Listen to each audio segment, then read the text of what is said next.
Give me got shot, let me have got style. Gang come through, bitch clear the path. You can't count me out, you can't do math. She hate my niggas, they too wild. I just pulled up in a drop top Rari. Need some V loans on my truck, hello Barry. Mommy, if I made you cry, then I'm sorry. Granny, I didn't mean to sneak out to them parties. Baby, I ain't mean to hurt your heart, girl, I'm sorry. All my life I've been in a fucking dark. We was going dumb, but I'm really a smarty. Shootouts with niggas, girl, I got real hard.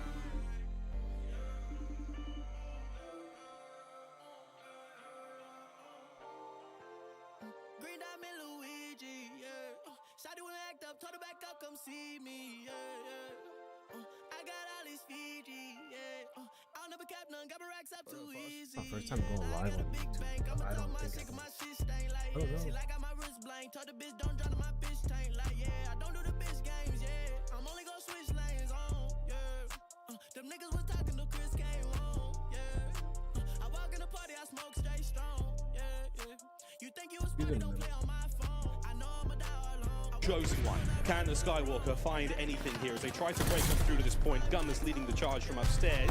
And again, as much time as they can possibly get a chance. Of all things, we're so evenly contested now towards the end of the game. And Gunless can be that guy up top, right? Slasher trying to collect a little bit of time. He still has that score streak, but if Gunless is up top, he's the one that is going to be chopping these players down on the rotation. He cannot connect with the first. Florida able to get, well, I say get potentially the final few seconds. It will be the slightest lead going into this next hill, and this P2, in my mind, is what's going to decide this game. If you can either team lock this down, you will put yourself in such a good position. And Gorillas, they might have the spawns, but right now, Florida, they have control. Over towards the tanks. Skies, belly in the ground, trying to hold the line now. Waiting for Gunners to show himself, and he won't. Ooh, a flank now from LG out the top rope.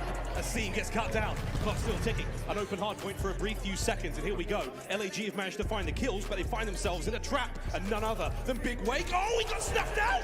And Slasher, he calls in. The fighter pilot comes in from above. The strafing run's going to open the field, and oh my god, chance. We may be going back to a tie game. I mean, anything that can keep it. Even 25 seconds. If I'm Florida, I'm trying to fight for this in Skies. That is what he has on his mind. Looking for the first player up top. Can't quite get through. The reinforcements not quite in. Gunless there to take him down, and this is 15 extra seconds. Gorillas have taken over the lead, and they're going to be, what, 5 seconds away from ending this game, going over towards New. Or maybe Dave can make the play just to strip that little extra bit off the clock. Absolute pandemonium. Once again, another hard points up. We could be seeing the last one here. And again, game clock, 49 seconds to play with still. So things could get dicey on the flank though. It's Hook. He's managed to make his way in now. The attention from the Florida Mutineers to be diverted through the front line. The break is on, and here we go. Gorillas are in. They're trying to find anything they can, but it's Big Wake. It's Big Wake. Slasher brings him down. Trades are abound. Over towards Skies now. 43. No more. We're back in the point. And look at this time ticking away still. Los Angeles Gorillas. Can Hook hold the back line? He does. And the clock's still ticking. Vivid, what have you got? As we keep going once again inside the bottom of the hard point. A few seconds for the win now for the Gorillas. But no, it's 5 now for the win for the Mutineers. And oh my god, they may have just done it. The time's all good.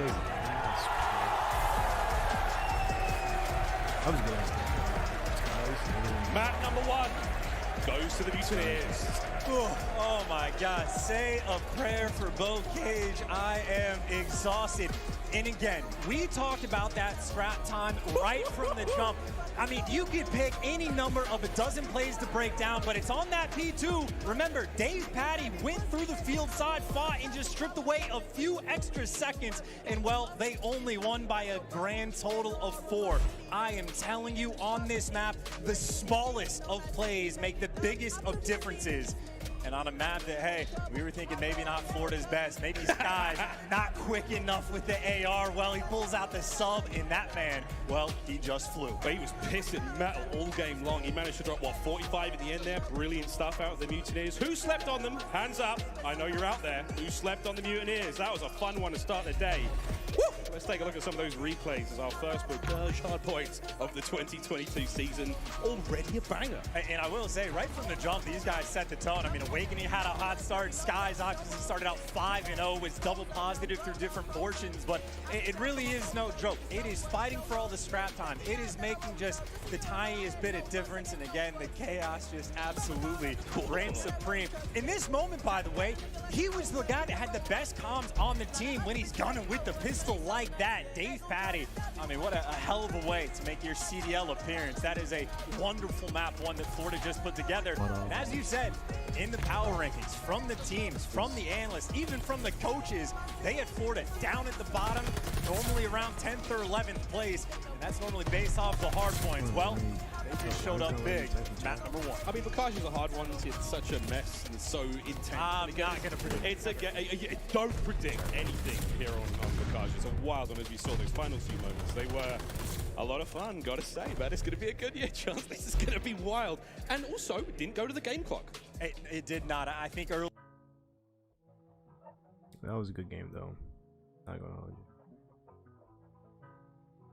It was a great game.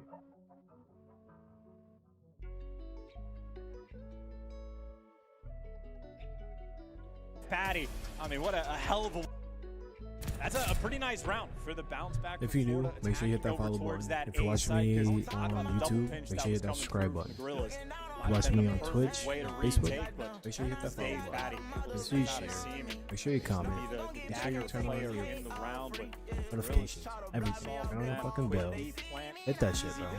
I have so much content that's getting ready like that over the next 2 weeks. I'm saying this is the week just to catch up with you guys, interact with you guys more. Tell you point on the map guns for the opening read as Automaton rings out over this cold night in Berlin and finds the first. Vivid though. Click my link in my bio for Discord. Join Discord. Slash is now trying to find it. Personally there, right? So everything. Down right in the middle of the map. Also, this game tells you when the other team picks up the bomb.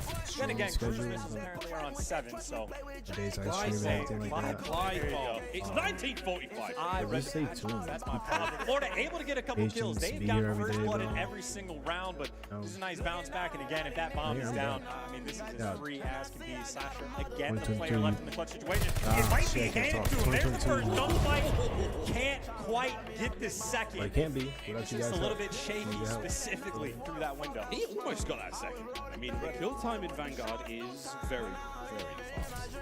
Okay. What? You're not wrong. Excuse him. What? Well, Big Wake still doing what Big Wake does. Nice round still to the Mutineers. 3 for 3 though. The first bloods on the side of the Gorillas. They have been on point even though they don't get that round win. If they can keep that going, whether it be from nades or if Gumless can just continue to provide. For you, people that wasn't here in the beginning, this guy snapped the first round. First game. Patty is watching that cross to be able to feed this information. Say, hey guys, it is a 3 versus 2 on site. They're in there. Awakening Shinobu, who there to take him down. Brings out of nowhere, finds the first. Will he dip dive? Find any more? No, with the guns up in time. Oh, Vivid gets 2. Now he's got bombs or a 3v2 situation. Look at that mini-map. It's your boy. Dave Patty's already on the flank, looking to deal some damage here. This will be the death knell. Checks the corners. There's 1. And the second, if he gets it, oh my word. The teamwork prevails. The Mutineers too fast, too smart. Another great round. It's 3-1. And just a very simple call from the team right after Vivid shreds the first 2. Dave Patty, he's just clearing out the rest of the map. He knows that everyone from Gorillas going to be wrapping back towards that site. He plays the flank perfectly, and his teammates doing a nice job of making sure they do not throw away their lives. A very well-executed round as Florida, again, I'm going to say it maybe 5 more times throughout this series. This is a team that everyone was expecting to be at the very bottom of the CDL, especially so this tournament. And here they are on cruise control in spite of the first bloods in a pretty good spot. Big Wake doing what he can. Again, opening doors in this game, doors, breakable windows, and breakable bits of walls, and walls that you can break, and all sorts of that. You know what I'm talking about? All of that now plays into the strategy of these teams. And Hook may have slipped on through, but Awakening there by the small statue in the 1v1 now. Aggression, timing, perfect. Big Wake strikes once again. Wow, guns. Wins an important fight. Slasher recovers the bomb, 3v3. Dave has got a nice angle here to look over towards the bomb site and help out as much as he can through the window. Will it land?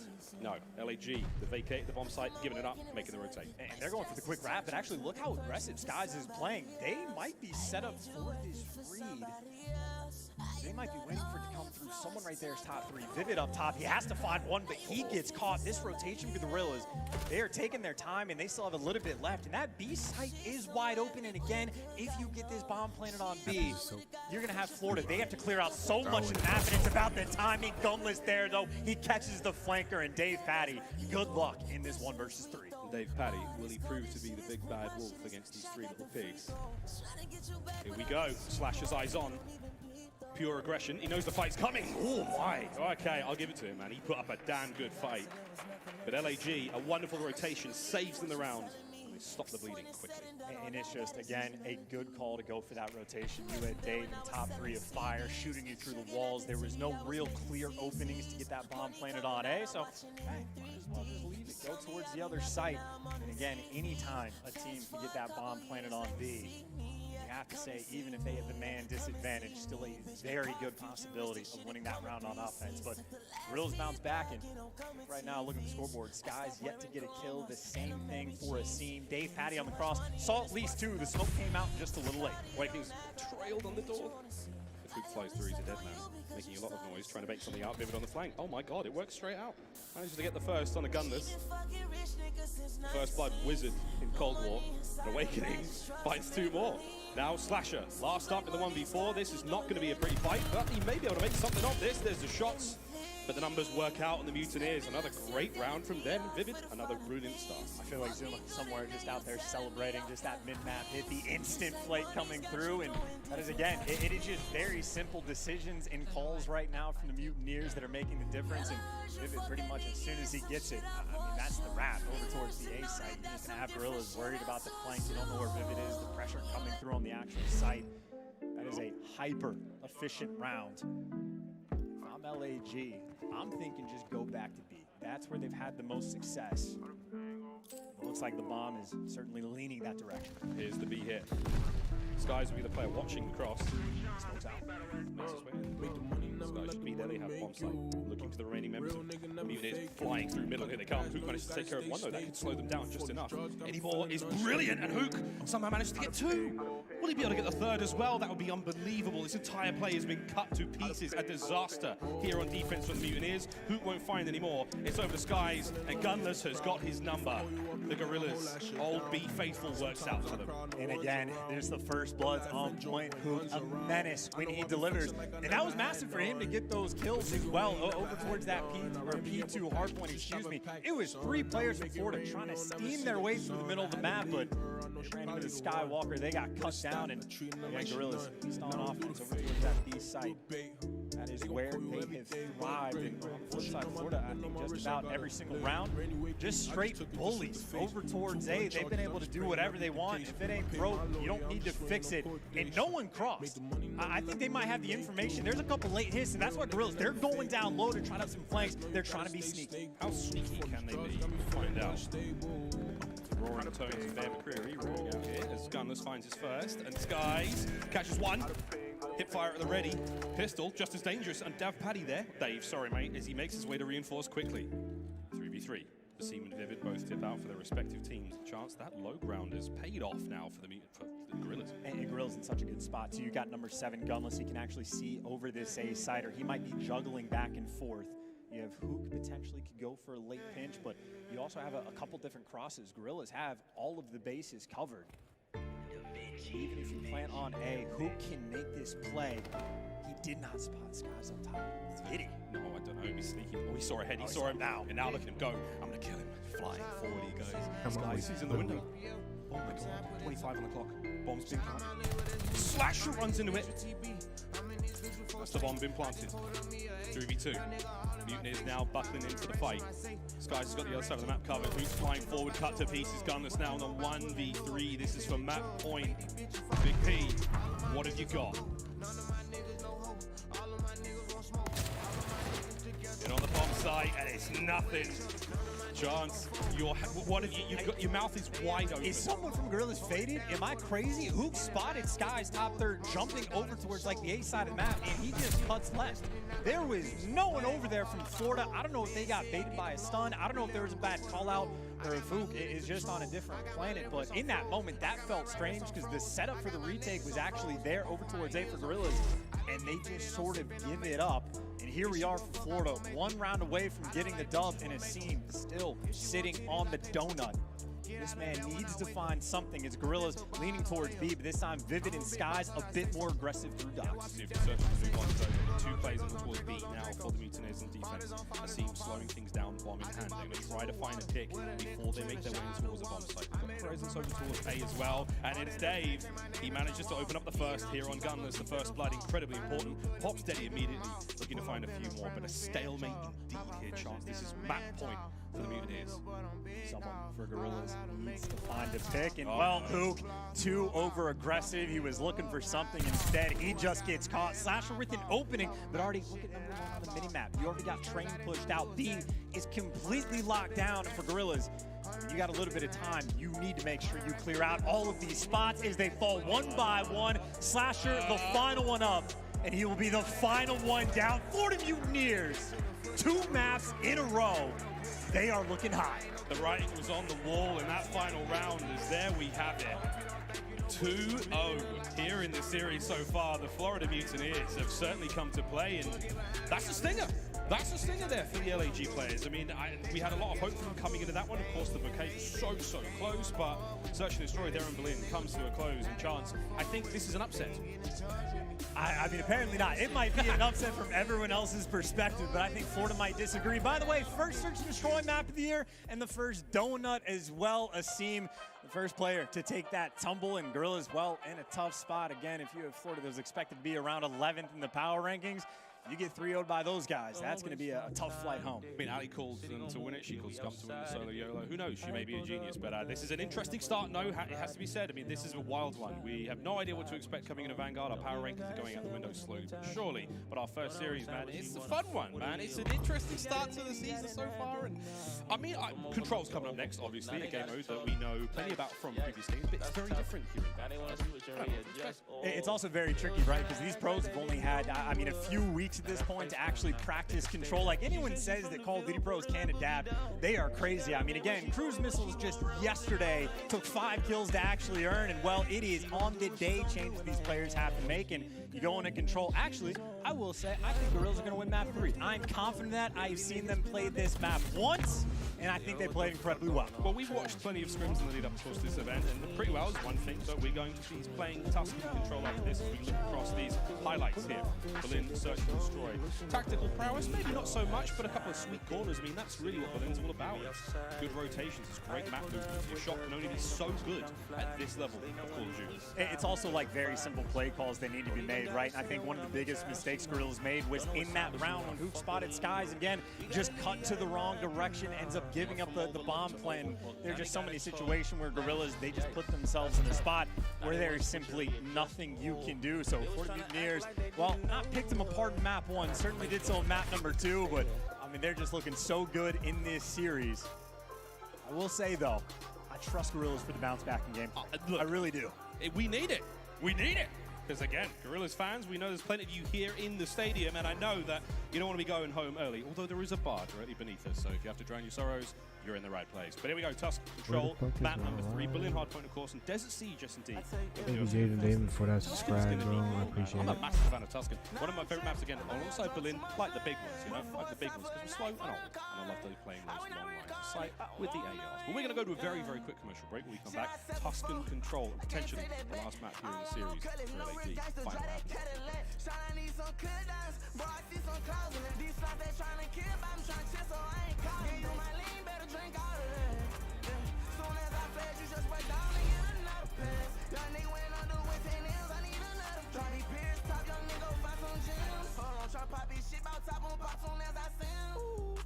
Tell me if you got me, Maybach ride. It's in LA, I don't drive. We don't go to the little bridge while we on island. You won't go in, make sure you call before the night ends. It came in like a powerball, oh. I need it, got me slipping. I mean, I was for pepper.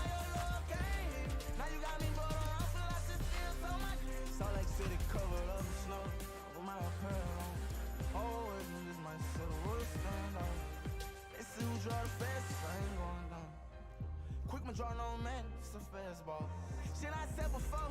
I can't take that back. I don't want no cut if no real guys to drive that Cadillac. Shine, I need some clear downs. Bro, I see some clouds in it. These spots they tryna kill, but I'm tryna chill, so I ain't calling. Give you my lean, better drink all of that. Yeah. Soon as I flash, you just break down and get another pass. Young nigga went under with 10 M's, I need another pass. These beers talk, young nigga go find some gems. Hold on, try pop this shit, bout top on pop soon as I see him. I ain't changing shit, my car on ride on faded rims.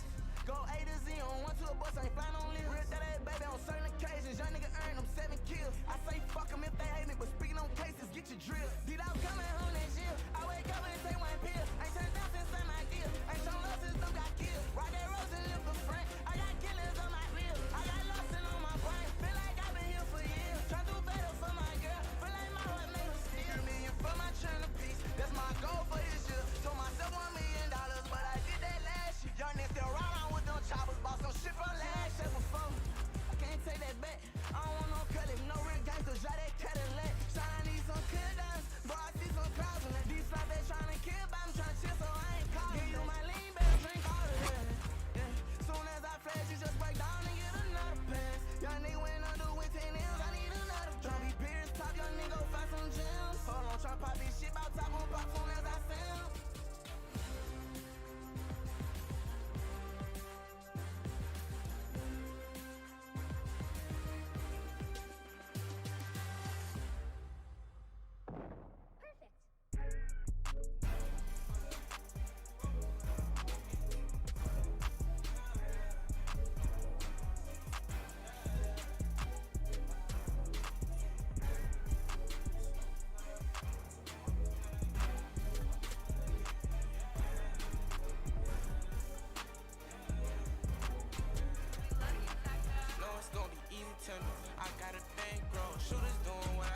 So I got all purple on my shoes, I look like Saints Row. If I let you take my flick, you better catch my angle. Never said he want no vibes, came back like I never left. Said that she gon' let me hit, came back now she undressed. Thought you got my real love, girl that was another test. Said he tomorrow want 4 no p.m. vibes, came back like I never left. Only do it if it feel natural, I can't force this shit. They say where you get that swag from, bitch I bought this shit. If you ask me then I'm #1, but that's my opinion. You could go check the stats yourself, just start signing in it. Niggas tryna compete with me in the same lane. Fuck around, I make my own way, see if they maintain. Feeling like I'm on my D soap, nigga bang bang. Some hopes for the gang, smoke for the pain.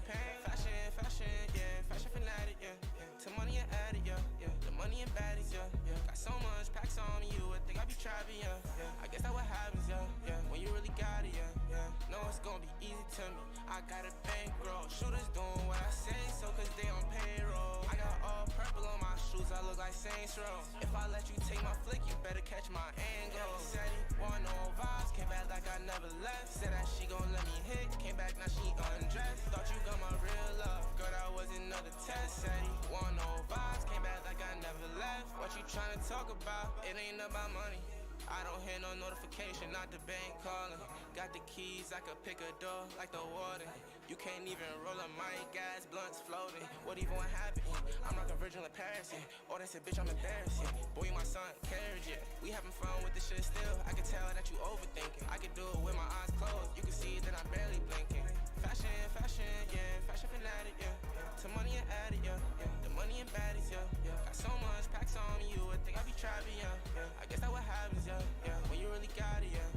Know it's gonna be easy to me. I got a bankroll, shooters doing what I say, so cause they on payroll. I got all purple on my shoes, I look like Saints Row. If I let you take my flick, you better catch my angle. Said he want no vibes, came back like I never left. Said that she gon' let me pick, came back now she undressed. The Call of Duty League is brought to you by GameFuel. Victory in a can. Came back like I never left. Gentlemen, mesdames, messieurs, welcome back. We're ready to rock and roll into Tuscan Control. I can't help but make this stuff rhyme. You know that. I just can't help it. I can't help it, Chance. I can't help it. We're ready to rock and roll, friends. Mutineers up 2-0 in the series thus far, and it is a surprise to quite a lot of folks. And the analyst desk is scratching their chins. Maybe not Ali. She called this one quite a while away, mate. I mean, fair enough. She does have fantastic calls, but in my mind right now, the story, at least from the side of the Gorillas, is just about redemption as an organization, right? A very tough, first 2 years that they have had. They had the squad wipe, bring this new team on, full of veterans. full of guys like Hoop, like world-class players who, well, now need redemption in their own right. Whether it is a turmoil of a past year for a guy like Hook or a couple tough years, because we both know that Slasher hates online play. Well, it is land now. You are down 0-2. They need redemption in the series, but again, Tuscan control. I think that the Gorillas are going to handle it very well. We can talk about it a little bit more when the map actually jumps in, but I think Tuscan is going to have a very specific strategy that is going to be optimal, that almost all teams are going to adopt. And what I mean by that is, don't hit B off the rip. It just is not worth it. It really isn't. You've made that very, very simple there, mate. We go to Tuscan now, and it's like, well, what are we looking out for, friends? We're looking out for those hits over towards A off the rip. And you'll know what we mean when the map loads up and see what's going on, because let's face it, you get shot straight out of a cannon and straight into that point, because it's basically right next to where everyone spawns. In Tuscan, again, when you talk about the A-B sites, it's similar to Search and Destroy. You can get to A basically faster than the defense can, so it's not necessarily a free cap, but if you try to go to B off the rip, you might just put yourself in a dire situation. It will be rare that we see aggression towards B from the offensive team, but also more importantly, take your time with it. You don't need to rush into things to actually capture this A zone. I think the teams that are going to be the best on this map are going to be the teams that leave one player on it, and you just play for kills, find the kills, and that is how you win offensive rounds. You do it with the slang. Here he goes. Big Wake doing what Big Wake does. He finds 4 right off the rip, and he's got a couple more at the bottom side of Church if he really wants it. The rest of the team, though, capturing A. Second tick already gone. A minute 20 on the clock. Chance is about to come 2. And again, this is perfect. Leave one guy on, buy as much time as you possibly can, and just try to collect these kills. Dave Patty gets the next one, and already Vivid, he's pushing through these spawns. He doesn't need to go towards that B point. If he lives at this back tank, he will be spawning out these Gorillas players right at the top right of the minimap, and then if they can ever find the kills, it makes that roto over towards B that much easier. The Mutineers, they have the game plan. This is the strategy that is best in my mind on Tuscan. Looking nice this year. Well. I don't know. So, I mean, Banjo. Two minutes with the clock to work with. We've got 26 lives of the Mutineers to throw at that point. Only 20. Los Angeles Gorillas there. Lives remaining just underneath the control board. Skies from behind, won't catch much. Over the point we go, Slasher. It's his job now to defend this point essentially alone. Dave Patty, though, wins the battle. The numbers now flying their way forward. From the Church, we'll find a few, but Awakening's got that angle covered. Hook managed to make that safe. Gunners look forward to pinch. The defense looks a little solid, but we need more Gorillas players forward. More Gorillas players past that B zone, trying to push the Mutineers back into their spawn. The Mutineers, they just want to push the pace, right? Whether or not you're going towards B, as long as you are aggressive, you strip down these lives, and you got Vivid flying through. 3 for him. You got 2 bodies, or maybe just 1 on the actual point. But you got him lined up and taken down. Awakening gets 2. The next one. Oh my God! And goodness gracious, 19-7 on the life count. Florida, they're playing TDM. They're playing TDM. There's 2 ticks of B now gone. There's 1 remaining. Oh, who is it? It's Hook. He managed to get close, but it's not enough. The lives are out. 19-3. This has been a whooping in round 1. A whooping indeed, and there is no energy, so much so that the cameras can't even show them. To save the embarrassment, that is picturesque of what you want on the offensive round. I mean, maybe stack the point after you get the triple wipe, maybe a little bit quicker, but again, that is just as well as you can handle right from the start. That is how you play Tuscan control. Yeah, that was disgusting. Big rebound time now for LAG. We'll see if they can do it to the Mutineers back now on offense, because there does seem to be quite a favoured map. I get Seaside vibes from BO4 from Tuscan a little bit. With the sense that you got one zone that's always a cap, the second one's a little harder to get to. But the way that spawns work on this map in particular, it is vicious. It's vicious once you get. We saw what Vivid just did. That was a stunning ending. The exact same setup, by the way, right? 1 body left on this A point. You're just capping it as slowly as possible, looking for the kills. But the difference is, Gorillas can actually find them. Sky's right now on a 5 spree, and the streaks might be a little bit weird in this game as of late, but they're still nice to have. Awakening finds the flank, takes down 2. A has not been captured, and you got control in a gunny like that. Florida, I mean, they're just on cruise control. Incredible timing from Big Wake again, looking at the capture on that A zone. Then Draine's final tick on A. Brilliant defensive play now from the Florida Mutineers, still forcing the way forward. Gorillas not out of this one yet. Gunners to the scene now. 1 tree at a time to make their way in. Skies is tagged up a little bit. You should see them be able to overthrow the point now. Here comes the fight. Gunners is in. Shots are good. Awakening drops. He's still got players to deal with. Gunless now essentially alone. And Slash again helping the fight on mid. Now Vivid's there. Great timing. And back and forth we go. Finally now, the Gorillas will win the fight. Eyes on that minimap. They're going to overthrow the A zone. They managed to get themselves a minute extra time on the clock. 2 minutes now to play with. And they do have a lifelink. That is plenty of time for the Gorillas to work with. And right now, Vivid, he is effectively the lone man on this tank for this setup. And that's exactly where the pressure's coming through. Hook can't even get the kills. They get chopped down and nice and stationary towards the back. Florida trying to catch up on those. Yeah, they're doing all they can to just find those kills. Post one, as you can see. Jeez, Big Weight, 8 baby, your boy is crying. There's a lot of worry chants about Big Weight coming into the season's Awakening. Hasn't been that hot online. Well, I mean, hey, maybe this would be a different time for him, but they're getting all these kills. Now you actually get that pressure, and this is where the tables kind of turn on offense. It is not easy to get towards this B point right now. Florida, there are no openings. Gorillas, they are stacking up, everyone flooding through P5. There's the first, the second one is there, and so far, they can't even get out of that room. He runs out of bullets, but that could have been another one. Slasher now trying to find an opening. One kill at a time. 1 minute remaining. It's 3 for Big Way, it's 4 for Big Lake, and somehow he takes care of Slasher. That was unbelievable. There's an MP40 in hand now, and a couple more kills that we had. Hook, bunny hop over the top, flying forward. Look at this fight now through the doorway. Gunless, a seam, trades on point, a seam can't win it. And that defensive hold is going to be huge for the Mutineers. Well, it opens up the middle of the map for a brief moment. Slasher may be able to make a play. If he can find this kill that actually opens up the P5 push, but Gorillas instead, they're trying to work their way through Church, but 30 seconds on the clock. This might just come down to the time. Gorillas, they need to actually step foot on B just to stop the time from ticking down.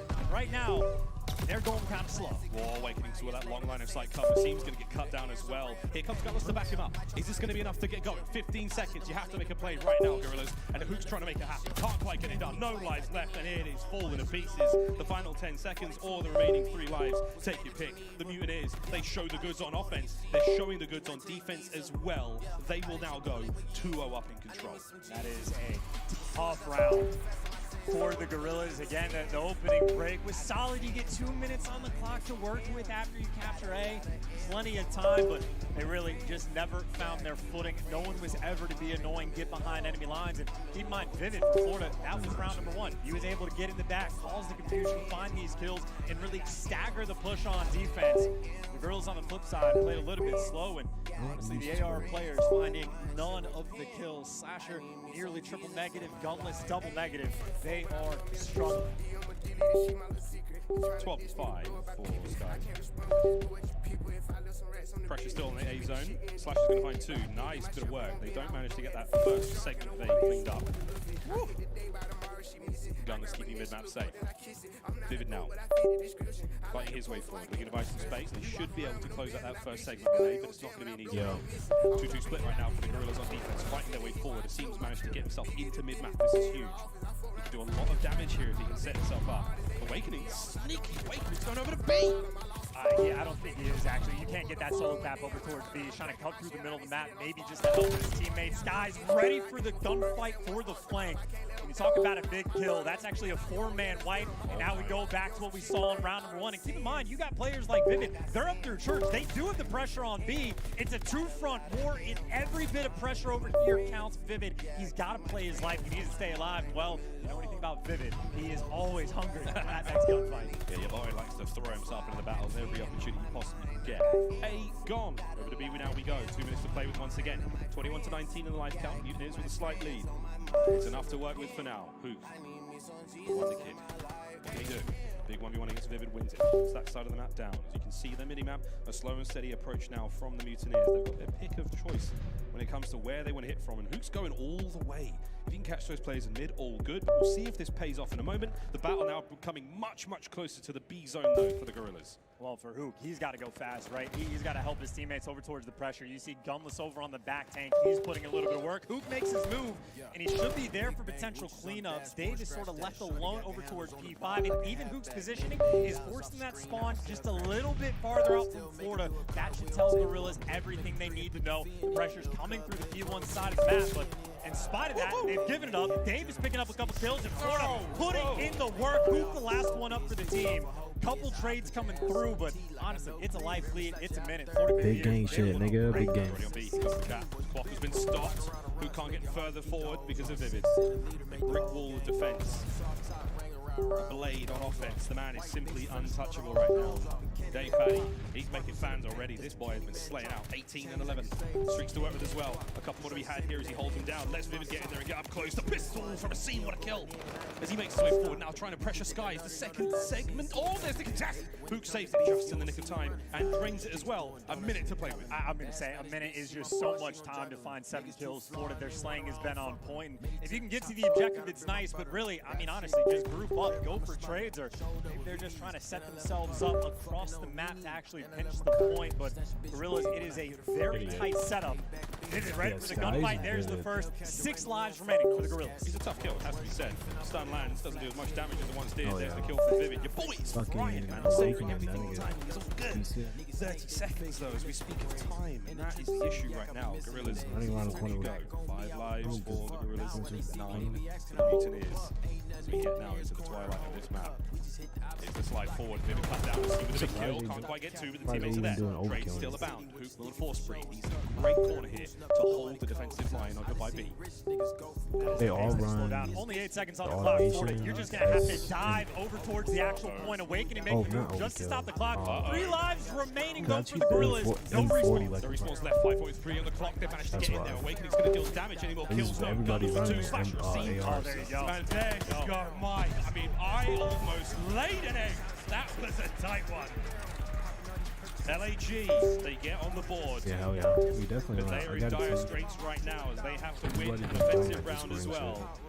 Yeah, Josh, join my fucking Discord. And honestly, for the Gorillas that round, just a nice job of slowing that pace down, right? There's a minute left and only like 7 lives remaining, but no unnecessary gunfights. The trades were certainly on point, but it's worth mentioning we had a theme in the early start of Cold War for control work. Defense, that obviously got changed. Go join my On Discord. the point, well, I'm we're gonna back bite your ass. So it is more of the TDM, and right now Florida, they're up by 10, 15 lives, so that's what gives you defense. That's what you want to have. So Gorillas, they want to win this round, and they want to dominate it. So far, maybe so good. On a life advantage, Slasher 11 and 21 just simply cannot win the gunfight. Now you give up the Godheady. Florida had this kind of pressure on defense. I'm Florida, back to I mean, this is as good of a spot as you could be on defense. They're looking pretty good. Yeah, Big Wave's absolutely frying right now. He's having a great time. Oh my god. The corner covered by Do you hear a bad noise? the side of the map. Good push forward now from Gunners to Slash. Able to get a little bit of pressure, but once again, it's Yo, Josh. Josh. He's on point now. Got Don't Slash down join as well. us. And, whoa, but he didn't. No, he didn't get it. Didn't get it. It's okay. It's all right. Vivid didn't get it. That is a 4 wipes as well, so maybe Gorilla's buying a little bit of pressure, but that is a decent bit of time that has been stripped off the clock, and obviously no progression over towards A.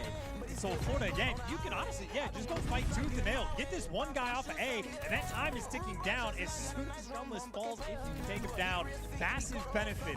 That time is a ticking. And of course, those lives. I got a fucking, so for YouTube, vicious I gotta round. send everybody a personal We haven't captured A yet, and both teams are bleeding out. It's 15 for Florida Mutineers, 18 for LAG. TDM indeed.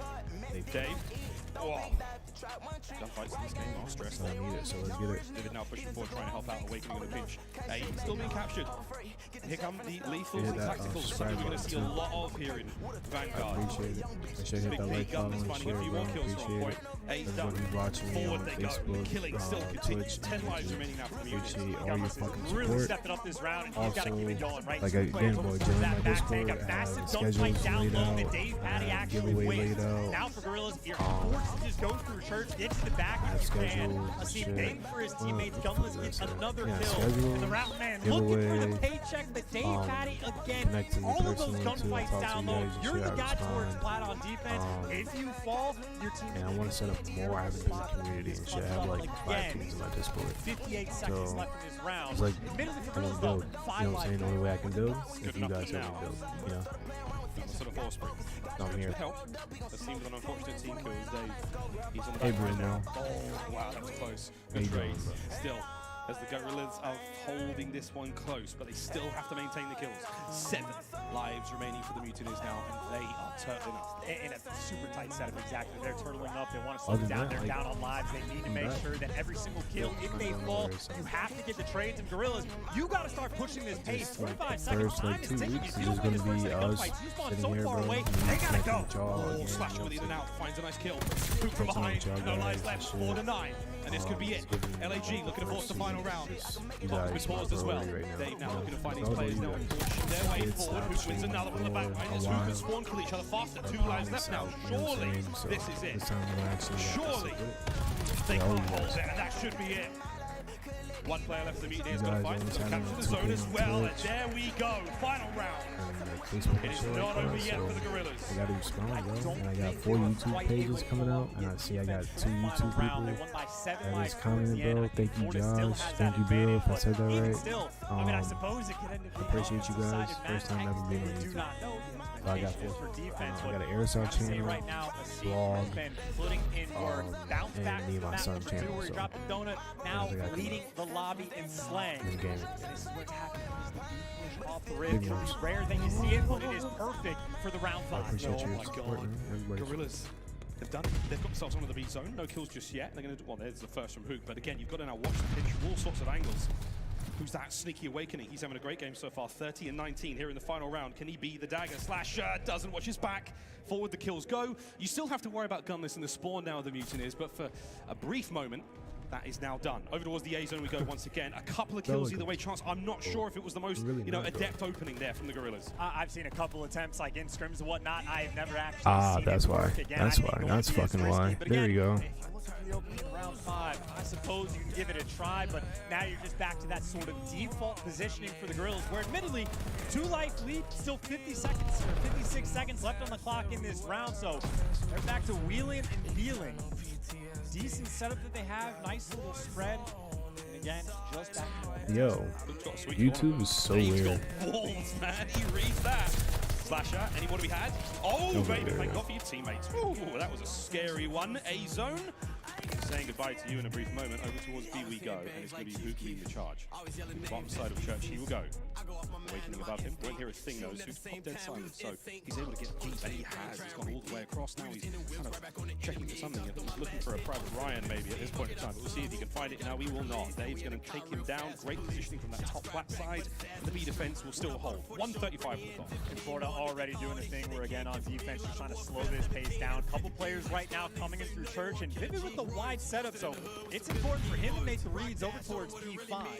You can see all the pressure coming in through Church. Dave ready for the first, but that's 3 players inside. Awakening able to take down 2, and the trades are there. I would say Awakening, Skies, and Vib is like really putting in work these past couple games, to be honest. But mainly just Skies and Vivid though. Life count still very even. But I don't know, this game is playing different, I guess. Work out for the LAG players.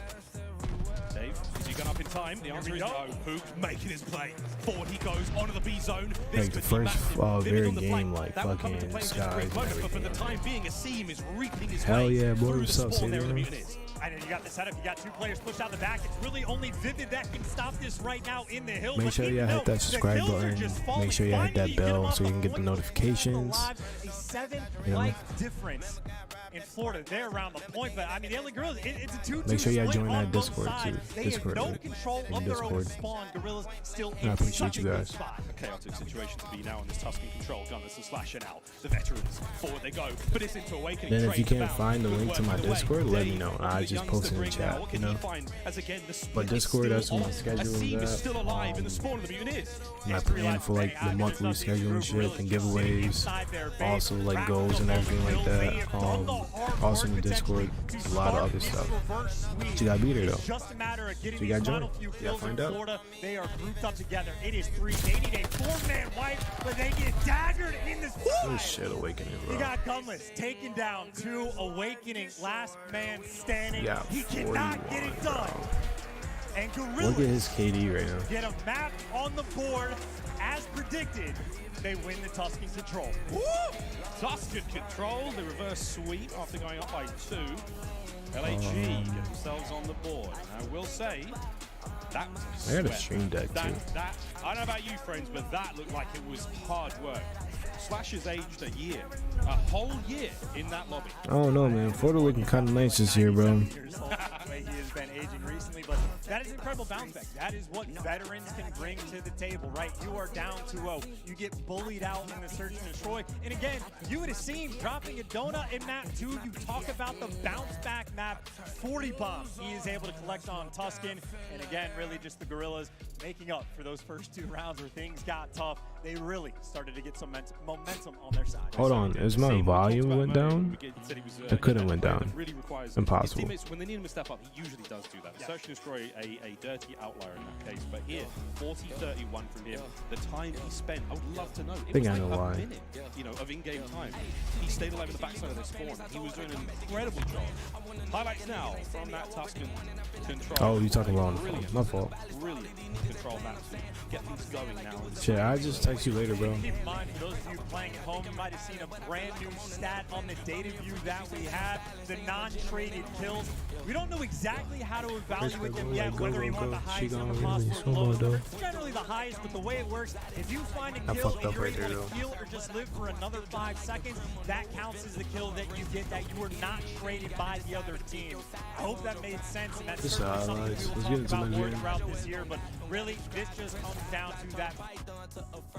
They have really started to take this game over. It's been all them. Oh, shit. Reload up to This map again, bro? This map fucking sucks, bro. I do wish we had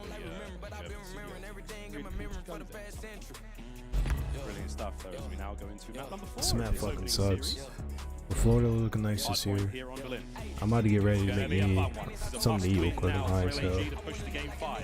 If the Mutineers win this one, they advance to the tournament and they say goodbye to our Purple Pals. Make sure if you're new, make sure you hit that subscribe button, make sure you hit that follow button, make sure you hit that share button. Make sure y'all turn on y'all notification, bro. And that's the main important part. Turning on your notifications. Sometimes, like before, when I was streaming like every day type shit, like nobody was getting notified. Well, not nobody, but a lot of people wasn't getting notified. So make sure y'all turn on your notifications. If y'all can't turn on your notifications, let me know. I'll figure it out. You know. Inside the actual point before you start getting you get your sledgehammers out, start smashing windows, doors, get the boards gone, crowbars at the ready. You gotta make sure that hard point is open and clean so before you start throwing things at other people. I don't know. It's hard point again. Like the first time, I think Florida is more strong than hard point though. I don't know. I just got taken out. Like the first game was hard point and they took over. You know what I'm saying? They snapped that fucking game. So. You gotta be the guy just to stagger the push, right? 2 players down low, he's waiting to pinch. As soon as the hill pops, and honestly, they might be able to pull it off. Gutless with a nice read, but still inside the point. You got players just jumping down from the top rope looking for it. They get the players out of the hill. Now it's about clearing out the dockside slasher. He is the key guy. Oh, still got him. So far, Crazy. Able to stay alive. The boys still got a snapper. Finds a sweet kill. Gets himself an MP40 dad patty now. Going through the mailbag. He's gonna get yeah, they play on low sensitivity, that's why too. Slasher, the team finds himself 2 more and it's an easy peasy break. You've still got 1 player left in the Mutineers. It's going to be Vivid fighting tooth and nail to retain some form of control in that position.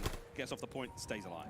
Again, just credit to Slasher, right? The dock side for this hill is the most important thing to control, especially with an AR. You just make sure no one's sneaking in that side door. And if you got that anchor player, one of those gunfights, you are set up for the point. Slasher, though, inside the actual hill, he's getting tagged up, but these final 10 seconds, Gorillas, they're going to be able to secure it, take the lead. Not a crazy amount, but now we go over towards P3. This is the money hill, and it is the same story.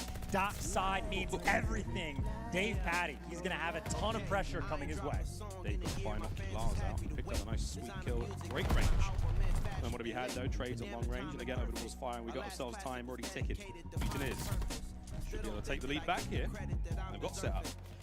And it's perfect set as well. Why is it not make telling sure me that people there's no pressure subscribe? coming in through the dockside. It is so easy to hold this hill from inside the point. You get the top fire. You've got everything covered. Vivid down low. As long as he stays alive, you have 7 different corners. You can play inside of fire. It is so difficult when you're getting these P1 spawns to get inside Yo, the hills. what's up, Ricky? How you doing, bro? True blue It's full poppin'. 60 that we see from Florida Mutineers is they have really started to take This is my game. first time It's on been all them YouTube, so so fuck far. it, you know? No real shot from LAG able to get in this one. Slash is going to try to hold these players back. Not a chance. Skies cuts him to pieces. Awakening now, still finding those kills. 3 in a row now for him. As we are finding, as you look to the left-hand side of the screen, the streaks Like, there. Awakening is like, On one indeed. he's And doing by the good way, though. a perfect tilt. You start to Well, slot a like, couple of those players Hardpoint out towards is Docs. really, Although Dave Batty like, just Florida, falls like, right strong behind shoot Uke, right now. but looks like Gorillas Los may get Angeles, the like, they clearance fucking over suck towards right now, Drew. They've bro. secured Booty those back cheeks. spawns. No one from Florida able to be sneaky and make a Why play. is my, So like, I going think I towards gotta a refresh very this shit. chaotic hill that you haven't played it yet. You will be quickly reminded there are no trophies in this game. If you're on point, you are going to be stunned. You are going to be naded. And oh my God. Same, bro. Like, I would be gaming right now, but Thankfully, but my gaming PC's down right now, so I'm getting another one next week. Then I could be gaming and streaming and shit like that, bro. Ah, shit, like that. Can't even talk today, bro. This guy's now flying forward, finding a few more shots in this one. Asim will be dropped. Are they able to get on the point though? The break is pretty. No, it's done. It's not over. I know, I'll be watching this shit sometimes, bro. Like, I don't comment, I just be like sitting there just chilling and watching, bro. Final hard point in the rotation. Then I just like get sidetracked or do some shit else. But I do show support, bro. Come in, stop by for a little bit. Next time I stop by, I'm gonna have to say something in chat, bro. Just for you, bro. Not a ton of time is going to be collected, but what is important, you want Well, to I be stream far on bottom left. That is YouTube the now, rotation P1, Twitch, and and that's what the Facebook. Gorillas currently You know, have. those 3 No one has platforms. stepped foot inside the But I actual have hard point, 3 but more YouTube as far channels as it that's goes, coming out. Gorillas I is have a an slightly airsoft channel better that's spot coming to out. I have a potentially vlog that's collect a coming bit of out. time. And I have me and my son channel that's gonna come out on YouTube. So over like 2022, bro, like YouTube, I'ma try to be like on it, you know, with the videos and everything. So try that out, see how it works. If it goes good, it goes good. For like gaming, it's gonna be YouTube, Twitch, and Facebook for streaming and like all that shit, though. But again, good job from the Gorillas to basically contest this crazy hard. I disagree. I think that's a misplay. I think you end up sort of giving up those P1 spawns, making that I know, rotation nigga. I knew you just since a like little bit what, more 6th grade, difficult, bro? but if you go I in the support, bro. gunfight, you're feeling great. Vivid though shreds the boat. He gets shot in the back, and they do secure that rotation. So yeah, a moment of opportunity for Florida to start racking up some time on a solid hill for P1, but let's take care of business, able to stabilize, get a couple kills. Now you got players like Hoop able to push out, at least for a moment. As this is again, same story as map number 1. Bro, if they win this match, I would be low-key happy. Because it'd be sad if they just like come in here and just fucking like get scraped, bro. You know what I'm saying? First fucking game of the whole year. Game 2 is tomorrow. I don't know who's playing. I forgot. If I'm the Gorillas, I might send a player to fight for this. Slasher's thinking about it while Gumless is thinking about the rotation. Vivid ready for the roto. And for this scrap time play, he's going to dive bomb in, but Awakening is Hell yeah, ready. bro. So It's every tough. single play just But about hey, is bro, getting stuffed on if the you side want of it, the you gotta get it done, right? And even the battle You gotta get out here and get it. Hoop versus Because ain't nobody Skies else gonna comes give it out to you. on top, so Gorillas, they found their man. He's able to get through to try to set up for P2, but again, it's a 4-point game. And if you don't get it, you just be sitting here stuck, bro. Like, gaming been a dream since, you know what I'm saying, like forever. But like, when I was really gaming like every day type shit, I didn't know about streaming and everything until like I grown up. So now getting it, and that was my dream. Gaming always been on my dream. I'm about to go to school too for gaming and graphic designs and shit like that. So like, I'm taking this like to a whole different level, you know what I'm saying? I'm just following, like I'm just going with the flow right now, basically. Everybody wanted me to come back streaming and shit after I got done dealing with my personal issues. So here I am, back for y'all. Almost hit 2K on Twitch. Let's get right back to it, you know? Thinking about the rotation, Gorillas do actually fight inside the point. And Gunless, last one up, he gets taken down, and now Vivid making the play. If you can get this Doc's control, you will set your team up. He cannot get it, and Gorillas at least have the rotation They're looking for a full 60, see if they can handle it. They've done the big brain play, they've done the hard work. Now can they reap the reward? Bro, like, the time now ticking their way. You can tell, like, Awakening is 23 and 14 right now. Last game, he's like 41 and something, bro. Another one, and Vivid, he and Awakening are on the like, point. Florida, Just like that chance, I don't know. I haven't seen fucking Dave Patty do anything, like, at all, bro. I don't know what he fucking do. I haven't seen him do anything. Bro, like, top 3 Florida, bro. Like, Florida's looking good this year. Shout out the back. Like, look how they're not taking, like, no mercy. They do, like, do some stupid shit, but who don't? To go towards Florida, they have developed a very strong lead in this game, and they got Vivid being the cutoff man. They got guys being the late flanker. Yes, they're gonna fall. I knew about YouTube when I first started, bro. Not first started, but well, yeah. When I first started streaming, I knew about YouTube, but I always thought like YouTube, like, it's the biggest fucking platform. It's #1, probably well, not probably, is the hardest platform for content creators, bro. You know what I'm saying? It just like requires a lot, bro. But like, I'm gonna keep it a buck. When I 360, I'm on stream too. 360, bro. BO2, Phase Rain, and Optics. I don't know. I don't think it was Scum. It was some with an S. I gotta look at it though. I gotta look at my friends list on Xbox 360, bro. Like, I was playing with them back then. Like when I was in like 6th, 5th grade, bro. You know what I'm saying? At home after school, play the fucking game all damn day, and I had shit to do. Like, nice as fuck. I didn't know about nothing back then, but now I do. So I'm just going with the flow. 15 seconds away to win their first series of the year. But YouTube, like, all right. So when I did Twitch, when I first started doing Twitch, that was good. That was when I first like ever started streaming and everything. That was clapping butt cheeks, bro. Like, searching the stories sniping, bro. You ain't nobody was touching me. I was just literally shitting on kids, bro. Almost hit 2K on there, bro. Then I just like fell off, bro. For a minute, then when I came back, I was looking at Facebook. I was like, yo, Facebook gaming is actually a better platform for me to be on than Twitch, you know? I can grow and start making my money better. In reality, it is for small streamers, you know? But it's whatever like you prefer type shit. But then I started with Facebook. Then I was like, you know what? Still have a Twitch following. I'm like, alright, bet. Twitch, Facebook, combine the motherfuckers. The next you know, Twitch, Facebook, YouTube, combine the motherfuckers. So I'm just like doing everything at once, bro. You got multitask. You gotta get that shit done. I think my favorite moment from they get out here and grind, bro. The listening. The biggest concern I had going in was, what is the communication going to be look like if you're bringing in a rookie instead of a vet to help you out? 3-1 right now. That is fucking crazy, bro. Certainly put in work. I'm really 3-1 right now. POV as well, so we could absolutely confirm it was him, because that was such a concern for so many people. Slack set up the desk as well. It was like, this is a team where communication can be a problem. Once again, it was a lovely bit of work there from the Mutineers time after time. It was 1v1 wins. Rotations were on point. Cut-offs were there. You name it, man. Patience paid off. Mutineers 3-1 here in our opening series. A brilliant hard point. Barely took 10 minutes, mate. A wild one indeed. Now he's looking across the highlights. Oh yeah, this is about to do the highlights and shit. So I'm about to keep that playing, highlights playing and shit. I'm about to go downstairs. I'm about to go watch, not watch. I'm about to go make me something to eat real quick. I'll be right back. All right. Had 25 non-traded kills, only 28 total. So Awakening's just winning his gunfight, and there was no one else from the Gorillas there to take him down. But whether it's the individual stats, P3 won Florida this game. First go around, they literally had the perfect full 60 they were able to secure, and the second time around, well, they broke the setup from the Gorillas down and, well, bought themselves an extra 30 seconds. So P3 wins games. Mutineers know how it works on Berlin, and honestly got guys like Vivid at times just showing off as well. I mean, it happens every single time. We have a new Call of Duty every single year. Players have to learn, you know, the most effective ways to win these maps. What are the money goals? Where are the places we need to be? What are the sort of swing moments in these games?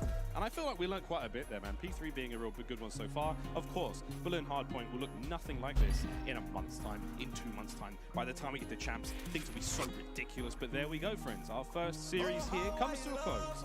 Itscriticaljay was a fun one, but then SMD of course 6-3, 3-2 there in the Tuscan Control. A brilliant comeback from the LAG players, but Berlin Hardpoint comes that to the final map. And we did get to see Desert Siege, mate. I didn't think we were going to see Desert Siege this weekend at all, but there it is, right there. I mean, yeah, sure, it looks great over there towards the end as well, but again, Florida Mutineers put in work, and honestly, Miles, I just want to hear what they have to say, right? If they started out, everyone was expecting to be towards the bottom of the league, and they show up with a performance like that, they got to be feeling good. Got to be feeling great. Let's find out how great they do feel. We believe Guy Blaze has got Skies on stage. Guy, what's he got to say? Man, Miles and Chance, awesome cast as always. Everybody give it up for the Mutineers one more time. Woo! We got Skies on the stage, and Skies, to kick off the Kickoff Classic, you guys came out here and you guys made quick work of the LA Gorillas. Now, it did look scary for you in map number 3. Y'all allowed that reverse sweep to come back, but how you feeling now after getting that victory? We're feeling solid. Like, our team has put in a lot of time into the game. Like, we're at back end. We're one of the teams that put the most time into it for sure. And Control, we just threw, like, we gotta work on our tight setups. Yeah. We literally give them one wave and they break.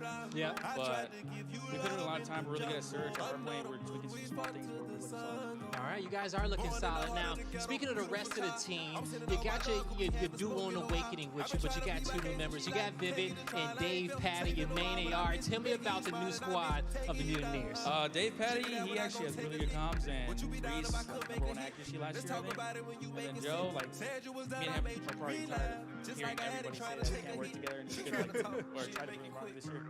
All right, well, this is the year. Now, when it comes down to Mutineers, who you guys looking forward to playing most of the year? Let me know. I don't be from LA, probably New York, because they were worse this last New York? All right, even though they're completely different. You heard it here. The Mutineers looking for their rematch against New York. Skies, it was good talking to you, man. That's going to do it for us on the stage. Veli, take it away. Well, what a way. What a way to start a year. The Florida Mutineers were able to come out on top 3-1. And besides that one map on Control, LAG were looking LA free. And Ali, you're the one that predicted that one. So how's it feel to be the big brain on the desk right now? I'm feeling on top of the world, to be honest, after this cup prediction and now this. I mean, I feel like now my expectation's so high. I feel like there's so much pressure going to the rest of the matches today. It was crazy. Now, Ant, let's talk about map 1 on hard point. Yeah. Close map. It was anyone's game. Then it all came down to the very last few seconds. Bro, that map was lit. I mean, Bo Cage map 1, obviously we're expecting some chaos. It comes down to the wire. And, you know, the big question going into this for the Florida Mutineers was like, can Skies be a very good SMG? They have an AR dominant team. And you know what? Skies did his thing on this map. At the very end, you see Hoop go all the way around the back here. And I thought this was going to be it. Like him getting that kill, spawning them out. But, you know, they get that back tank spawn. And then it's just a back and forth fight for the hill. And this is what you're seeing in Mutineers. Their SMG players are able to get inside, get those trades effectively. Like they were winning their gunfights versus players like Hoop, versus players like Asim, when we thought they would be dominant on this map. Oh yeah, and by the way, Skies had a stupid stat line, 45 kills.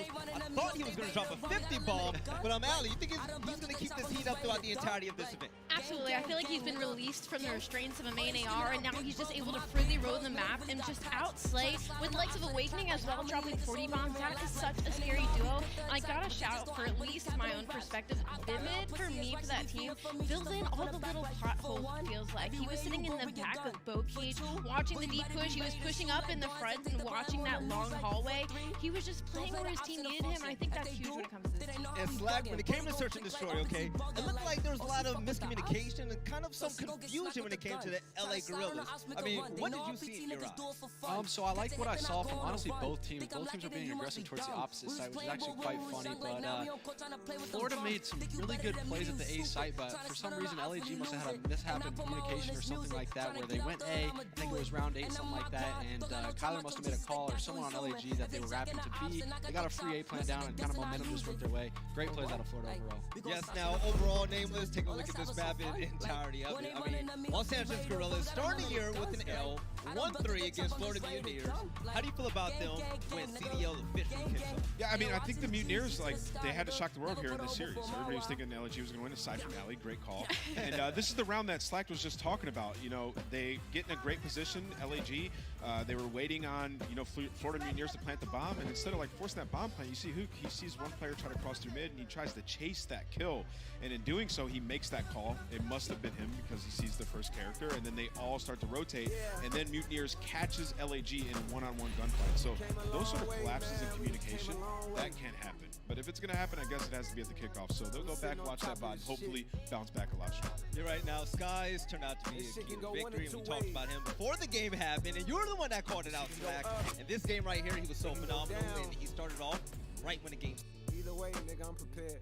Watching the scrims and Afro, I mean, he's a demon. He's sick. Like, the guy's nasty. I be coming in peace, but fuck me. Best That everybody was looking forward to here on day number 1. Seattle Surge versus London Royal Ravens. Yes, they broke it down perfectly, man. We've got a story of young players. We have all 3 regions of challengers having their debut in this match, and you got some old heads leading the charge for the young guns. Nearing the end, the first set of rotations, and I discovered a hustle and making the best out of struggle. I kept grinding to the stay up a level. Respect mine, gotta stay out of trouble, cause tech nines like the air rebuttals. What the fuck? Niggas knowing what it is. Just in case they don't, I show them what it is. This summer I do real. Oh, because the live ended, I guess. Do you know if your phone has a compass? Let me see if I can make it sundial. It's a war, niggas running up the score. Jesus said that you should turn the other cheek. Once this niggas getting murdered every week, dead bodies smell the odor in the street. My homie got out on parole. He's on more Coca-Cola than the soda industry. Summertime bring the coldest winter breeze. Hella blues like the roller 60. Christ went to heaven. What the fuck? 33 and so did Pimp C and so did Nipsey. I told you. Potential glide bomb if he can pick Each other. So This shit can go up, it can go down. I don't give a fuck. Slash it. I done seen the highest heights. I done seen it twice. We were talking about. And I seen the There you lowest of the lows. at your service as we'll be providing you with commentary for this second game. Seattle Surge versus Yeah, I just got Royal fucking Ravens. notice. Jay, it's been some time, my I friend. know. It has been It's some been time. too long. Too long. During the offseason, I'm telling you, I'm so bored. But when Call of Duty comes back, I'm at like a whole new level of a person. And I'm so excited for this match right now. This is going to be great. We're talking about faces. Also, crowd, it's great to see you as well. Arlington, you look great. You look awesome. Thank you for that follow. I'm excited for this one. Like we said, this is one of the matchups RG2 that two times. everybody Thank you for that follow on Facebook and YouTube. I mean, yeah, Facebook and YouTube and Twitch, bro. I really appreciate the love out here, bro. I really do. We have all 3 regions of challengers having their debut in this match, and you got some old heads leading the charge for the young guns. Yeah, man, this is going to be an intense battle. What we watched from these squads for the last couple of weeks that we've been sitting in the scrims, people probably think I'm a coach by now because if you're sitting there watching streams, I'm in every single scrim. True. But between these 2 teams, I feel like these guys are going to be evenly matched up. And then going on a map like Bow Cage, I'm telling you right now, to me, Seattle Surge are the best team at that map. Because for some reason, they are able to just slow the game down and get full 6s or hard points that you would not expect. It's really funny. We talk about scrimmages, how you obviously have been in the lobby a multitude of times. Like the entire talent team is like huddling around the screen. Yeah. Honestly, because of how great Seattle Surge have looked, but specifically, this guy Pred is nasty. I mean, everybody has been talking about it. Everybody has been discussing, hey, you know, this Seattle Surge team looks to have some life, some grit to them after their 2 seasons that have been somewhat lackluster. Now is their chance. Both of these franchises, organizations, and players are looking to have a solid debut here in Vanguard. But of course, folks, we're going to some Bocage, some Bow Cage. 2 teams into the cage, and only 1 team will leave successfully. It was a crazy first one, and now here we go again.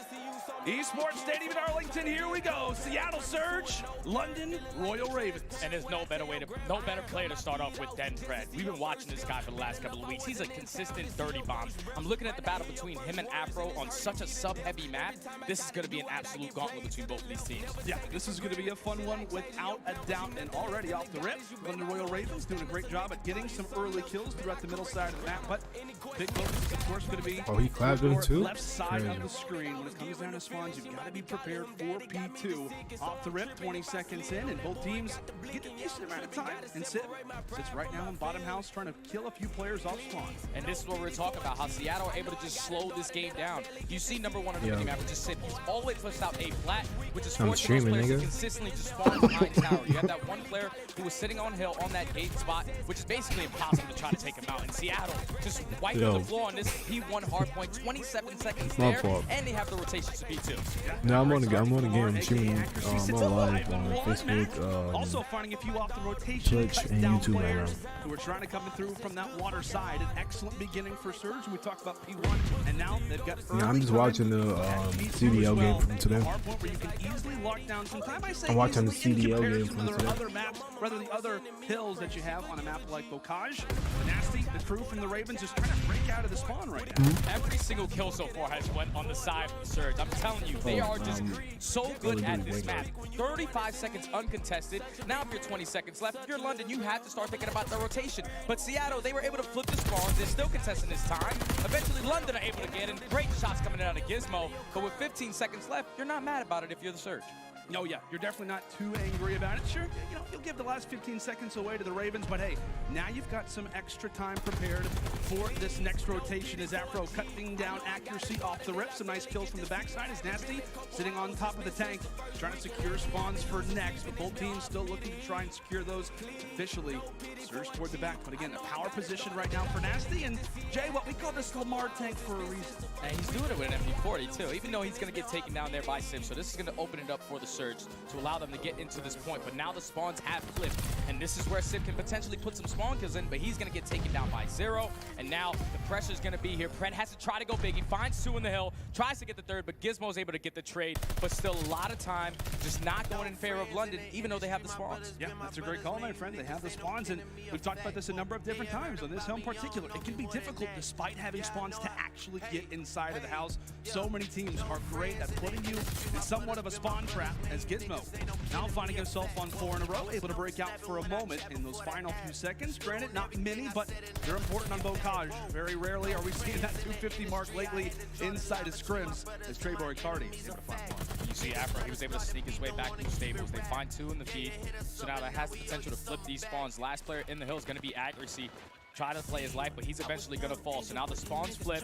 London are right back into this game, only being down 20 points. They just need to have a good hold here to at least tie it up. Because Seattle, we know the amount of pressure they can put on when it goes to that second rotation of hard plays. And Jay, we've seen it so many times. Seattle Surge inside a barn. They just know how to hold this one. And Sib, a nice shot despite that player holding onto that head glitch, rips him right off of it. As now it's going to be an open field for a moment. Ravens, they get 4 down, and now it's their chance to pile on the points. A full 20 would get them right back in this game and maybe even grab the advantage as well. The one player from the back, it's Accuracy, taking down 1 and takes down 2 in the process. A great job for Surge to break on in.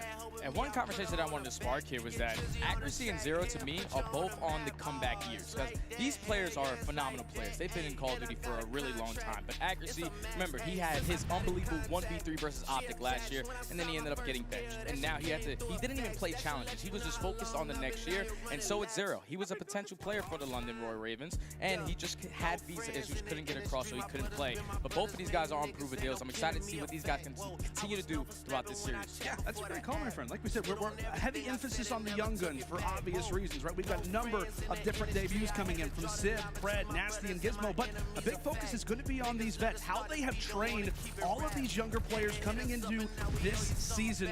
And as we said, they're kind of in a role where it's not just about trying to play for spawns, trying to do the dirty work. It's also a lot of out-of-game stuff as well.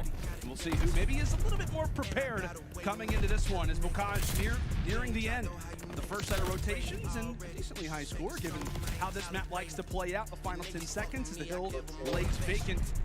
I'm going to change the color of that gun, by the way. What? I'm changing the color of that gun, by the way. Hard points, and right now, Seattle, they do have the lead. So let's take a listen in to see what their comps are sounding like. Yeah. You know what color. I do too, but you know me. Big crip shit.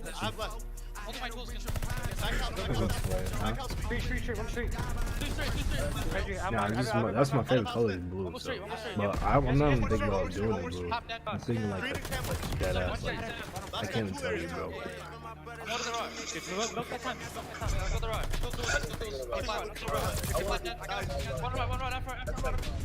Would you hydro dip your gun or no? Would you hydro dip or no? Just K right. Yeah, I'm trying to get right. Get track here, okay? I've left. They're hitting right, guys. Yeah, track here. I have your HUD, DG. Pick up that. I think I know somebody. Go on, you wanna hold the trip. There was a guy that I was about to buy at Pink gun for. A-plat trade. Alright, A-plat. Keep yeah, not the gun, but you know what that is, right? Huh? Yeah, Pink Shadow.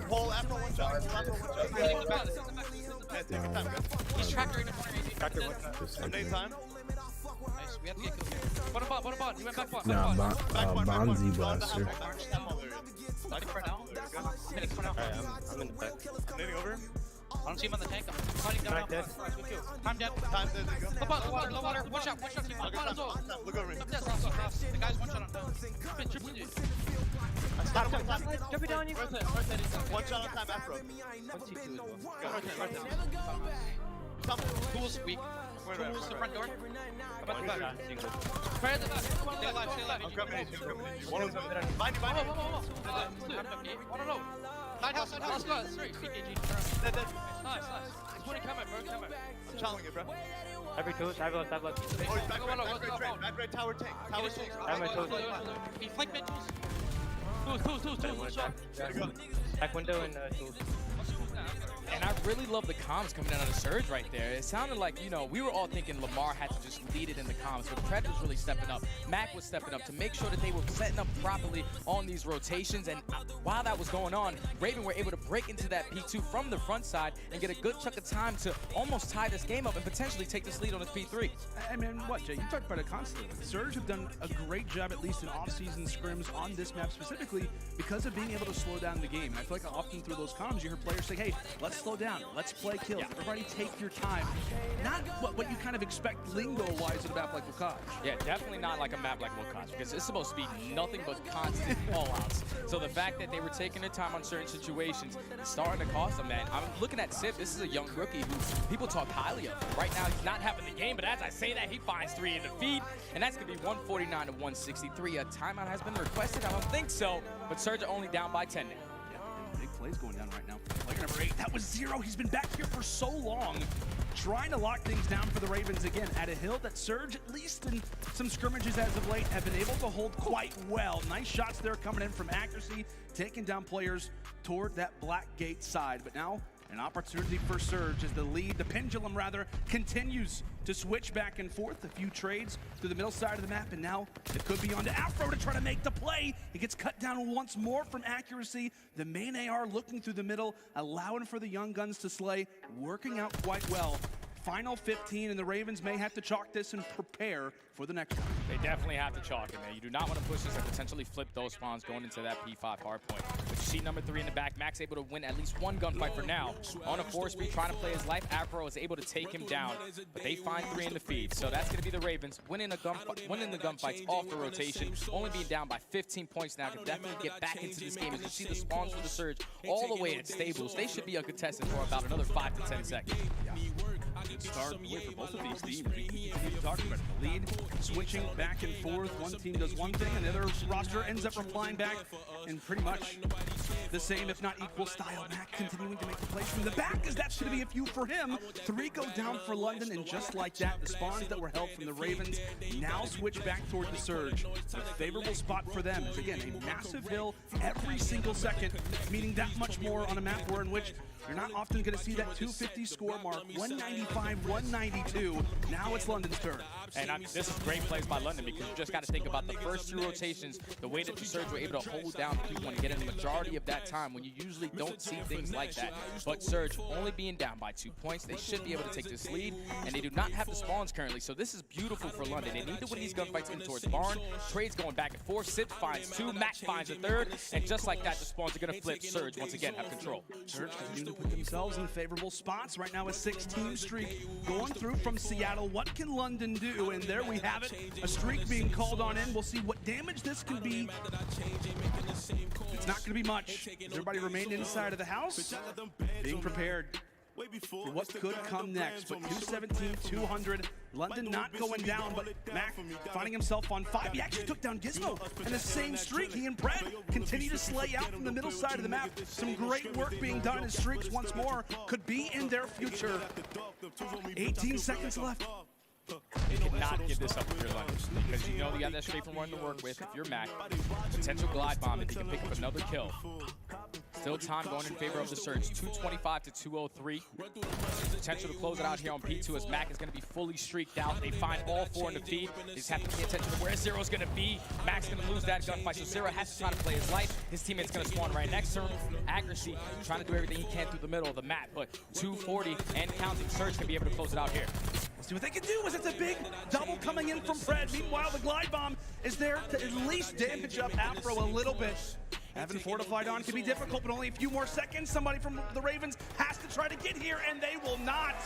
Seattle Surge answering in the hard point, much like we thought they could. Labeled as a fast team, labeled as a roster who would succeed on Bocage. And they did exactly that. Ravens gave it their all, but it was not enough. At least this go around, Jay. It was just a great work overall from the Surge. Videos out of it, so. Like, the first go around, they got about 30 seconds. The second go around, they got about 40. And the fact that their setup was so beautiful, you have Lamar, which is accuracy, all the way pushed out towards the tank left side, and you're spawning all these players to spawn out back tower. If they're not going to hit through gate and hit through bottom grandmas, it's not going to work out, and that's where the Surge really took off here. You see players stepping up, accuracy 30 and 29, winning a lot of his rotation gunfights, but Mac being the guy to lead the pack, 34 and 26, goes on that late spree to pick up those kill streaks and eventually close out the game. Yeah, and a great game as well from Afro, but that's the big thing we have to talk about as we'll go and take a look at a few of the highlights of this first half here on Bocage. Really was Mac, man. I mean, this I feel like this is the one guy who maybe isn't being talked about as much on the Surge, of course, because you have, you know, rookie players like Sip, who's been so highlighted in the North American Challengers. Obviously, with the hype in the offseason, with Fred, accuracy, the whole conversation's been about how he was dropped last year. He's leading this team. Mac, once more, I feel like we've heard a decent amount of pros discuss how he could be back to Modern Warfare form, and if you're a Surge fan, that is a great sign to see Mac melting the way he did. It definitely is, man, because you got to think about last year. Mac was the second AR for NYSL. This year, he's comfortable being that submachine gun player. That's what I'm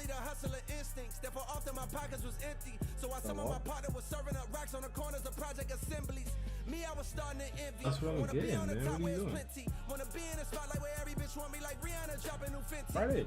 He was trying to put himself in a position to That sounds like play the literally clutch. Trying to take the sneak through the back, force it to be a 2v2. They know that at least one player is still on the site.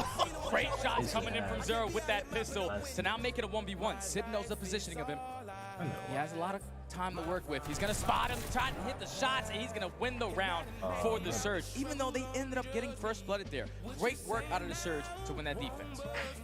We talked about oh no, insane. That is really good. That is a trigger finger, to put it lightly. But hey, that's a great clutch to have, right? If you're Sib, again, I know he didn't have the greatest performance in that first half. A lot of his teammates going off, but there's a nice clutch at least to start things off. It got a little bit scary, but overall, that's a great retake from Surge, given the position that they had, given that the bomb was down.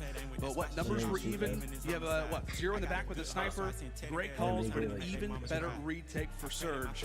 As it is the boys making their debut for this Seattle franchise, grabbing each 2. Here we go, now on their side. Start things off on the attack, and it appears to be a hit at least to start things off. They're not even calling out the cross. They're just going to be super aggressive towards the bomb.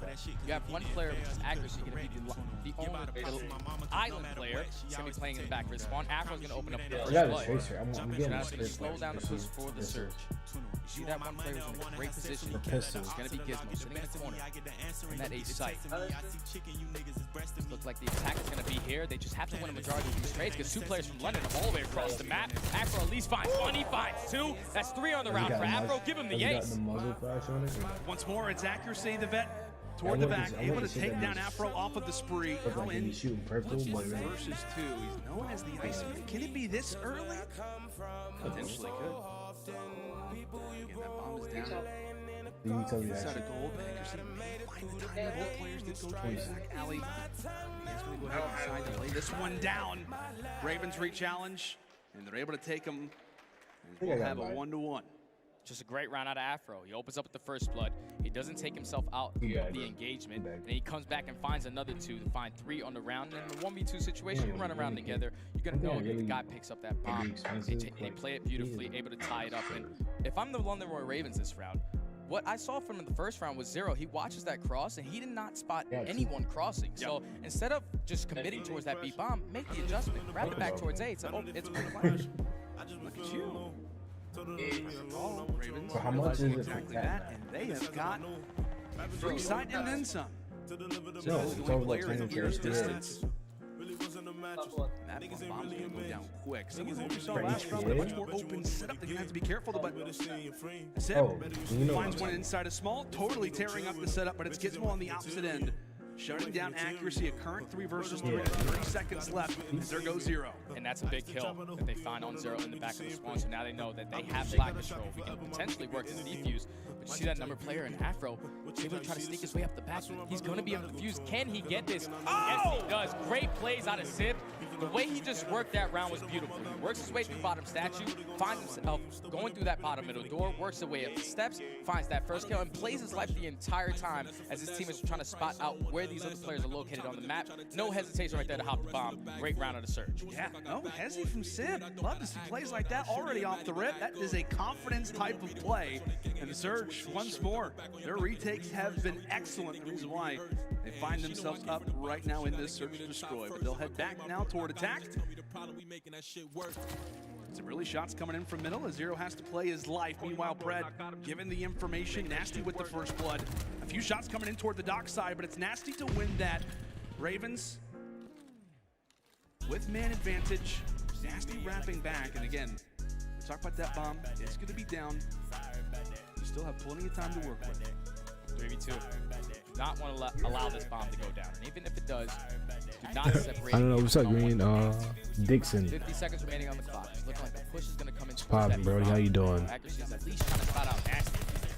Shots is going to give up his position. I don't know. That's gonna Man, you like the second person that type that shit. I don't know what the fuck this shit means, but whatever. So Grandin. All over that objective. If you new, you watch me on Facebook and you watch me on Twitch and you watch me on YouTube, make sure you hit that subscribe button. Make sure you turn on the notification bell. Make sure you comment. Make sure you like. Make sure you share. You know, make sure you hit that follow button too. Let's do that. For everybody who's watching me, let's fucking do that. Let's go. We're going up this year. It goes. Great plays, great teamwork continuing from both sides. Nasty going huge right there because accuracy was the player. Who y'all got winning this winning match here? The fact that Nasty not we got but both towards that lower dock Los Angeles and Mountaineers, right? I believe. No, Seattle.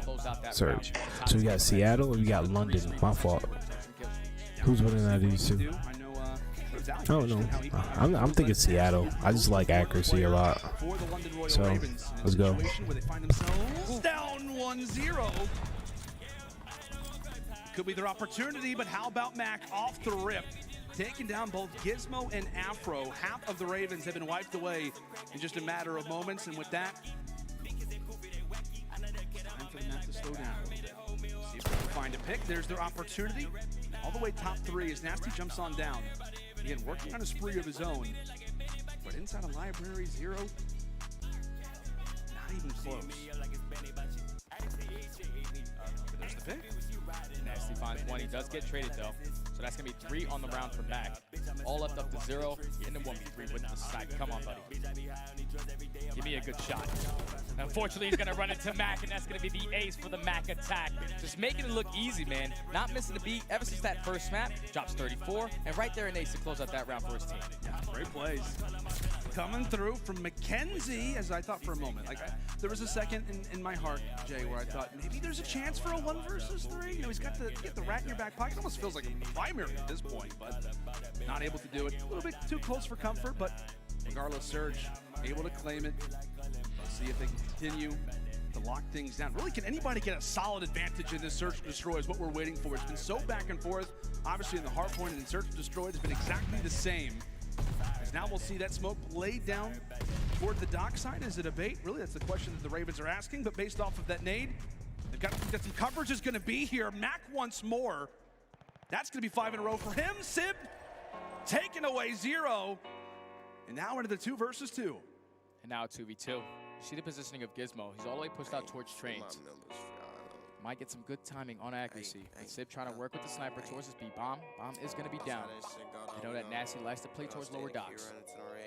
Gizmo is actually able to spot accuracy, going to wait for the shots and able to take him down.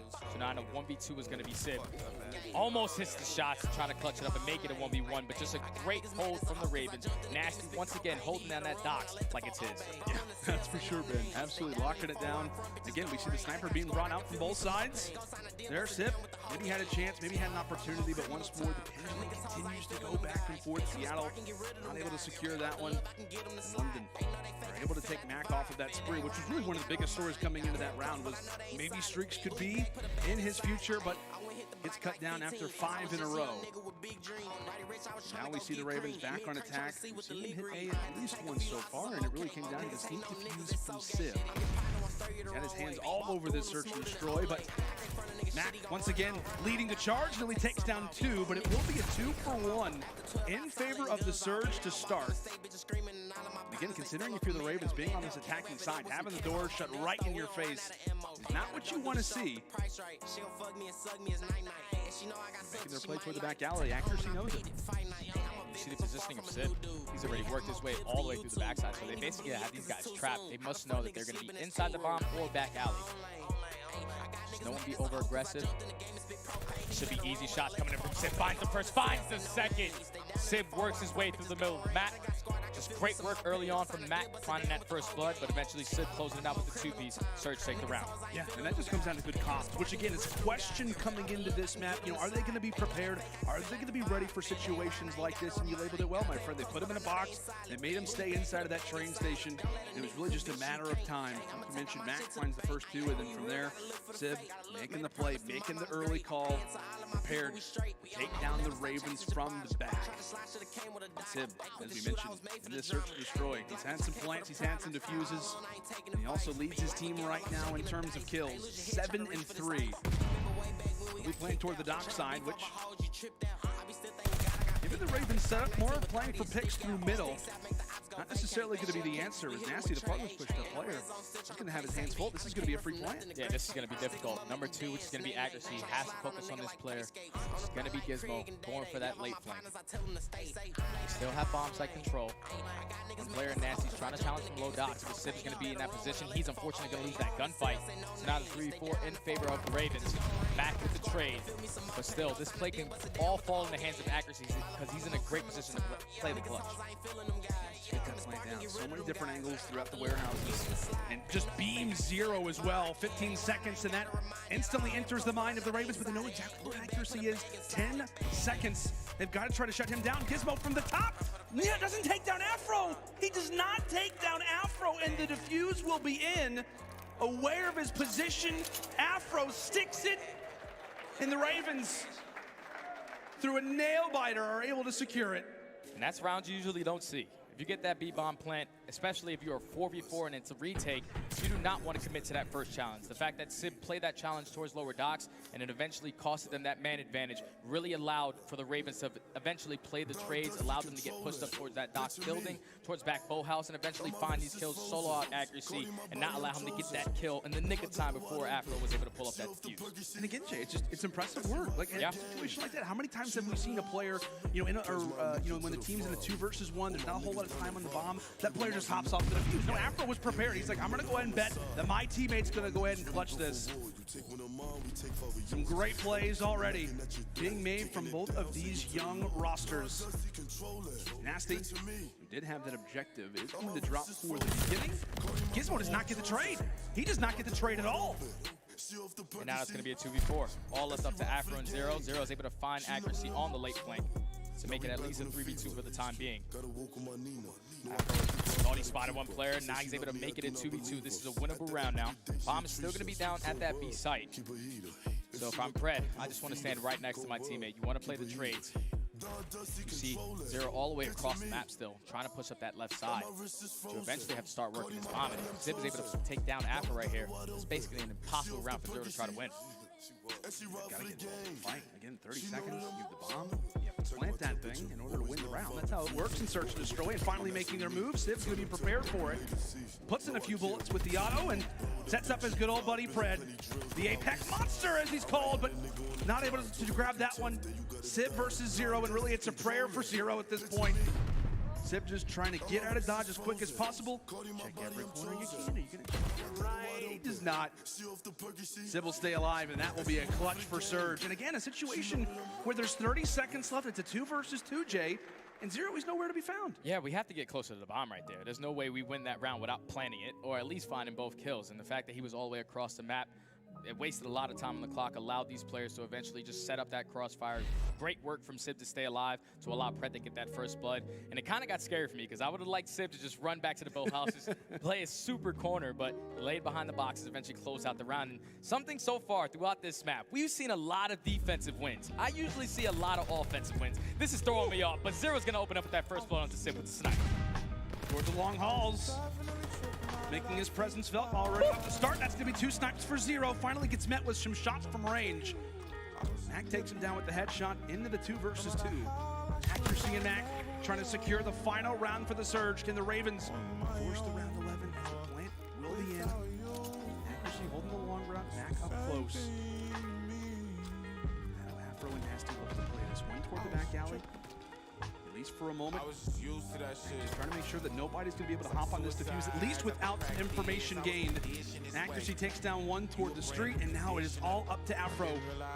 1 versus 2, trying to prioritize who to go for first, and realizing there's not a whole lot of time left on the bomb. He goes for the long route, doesn't even have time to even get to the defuse. 15 seconds. Mac is still there. This is going to take all the work in the world. It's going to have to take a perfect miracle. Coming around to the bomb site, Afro not going to be able to spot Mac. And that will be the game. Seattle Surge, in the big moments, in the clutch moments, making the biggest of plays. And really, Jay, it's the same story as the hardpoint. London, they get close, they make it close, but just not able to grab the ones at the end, not able to cross the finish line this time. Just great work from the Surge throughout that entire Search and Destroy. Like I said, we usually do not see a majority of defensive wins. We even saw 4v4 retakes on B. That does not happen. But the fact that the Surge were able to win at least 2 offensive rounds, that is what put them over the edge on this map. Great work coming in from Mac once again, leading his team with 11-7. Sip right behind him, 8-5, picked up a nasty 2-piece with the snipe. Just overall great work from the Surge, and from what the Surge have shown me so far, this is a really young team. The fact that they're staying so composed here, making sure that they're setting up these crossfires, no one is getting overzealous, no one is trying to over-challenge, they're just doing the right things, and so far it's working. And as we'll take a look through the highlights, I mean, how much props do you give to somebody like Accuracy, who is preparing these guys? Obviously, they know Search and Destroy, they know how to play it, but in terms of being at the highest level of competition, how much props do you give Accuracy for the way that his team played here? Gotta give him a lot, man, because at the end of the day, he's their island player. He's calling shots as their island player. He has no idea what's going on the opposite side of the map. He just has a ton of faith in his young players to really step up in the moment. And right there, Mac and Sib really just took over the game, man. Opened it up with first blood, left and right. Mac was able to pick up an ace this round, making it look easy, man. It was just great, clean work from the Surge. Just keep it simple. No one tried to be the hero. They just got the job done by setting up the crossfires, working their defenses, and just making sure that they clutched up at least 2 offensive wins. Yeah, a lot of high-level plays, but again, in the final round, just not enough time for the Ravens. Same thing could be said on Bocage, just not able to get across the finish line as the Seattle Surge now find themselves up 2-0. And like we said, in terms of maybe off-season power rankings, you'd expect the Surge to be in a position like this, but it has been back-to-back close maps. And now stuff with Tuscan Control up next. I know we'll have a commercial break here in just a moment, but where does your confidence lie right now with the Ravens, given how they've played so far? It's kind of difficult, man. It's kind of difficult. Your first time that you guys are as a unit on this main stage, and you find yourself down in a 2-0 situation where you could potentially win either one of those maps. It's all about just letting those maps go, because we saw what LAG were able to do in their last series. Even though they were down 0-2, they won 2 offensive rounds. I feel like the team that can pull off the most offensive rounds in that mode is going to be able to walk away with it. Yeah, and we saw it happen a few times, as you mentioned, in our last series between the Florida Mutineers and the LA Gorillas. Well, it's 2-0 for the Surge. Will it be the 3-0 sweep, or could this be the start of something special? The Ravens already put in a position where they're going to have to try and clutch up, and will Tuscan Control be that very map? Folks, when we come back, it is time for map 3, Tuscan Control. Stay with us.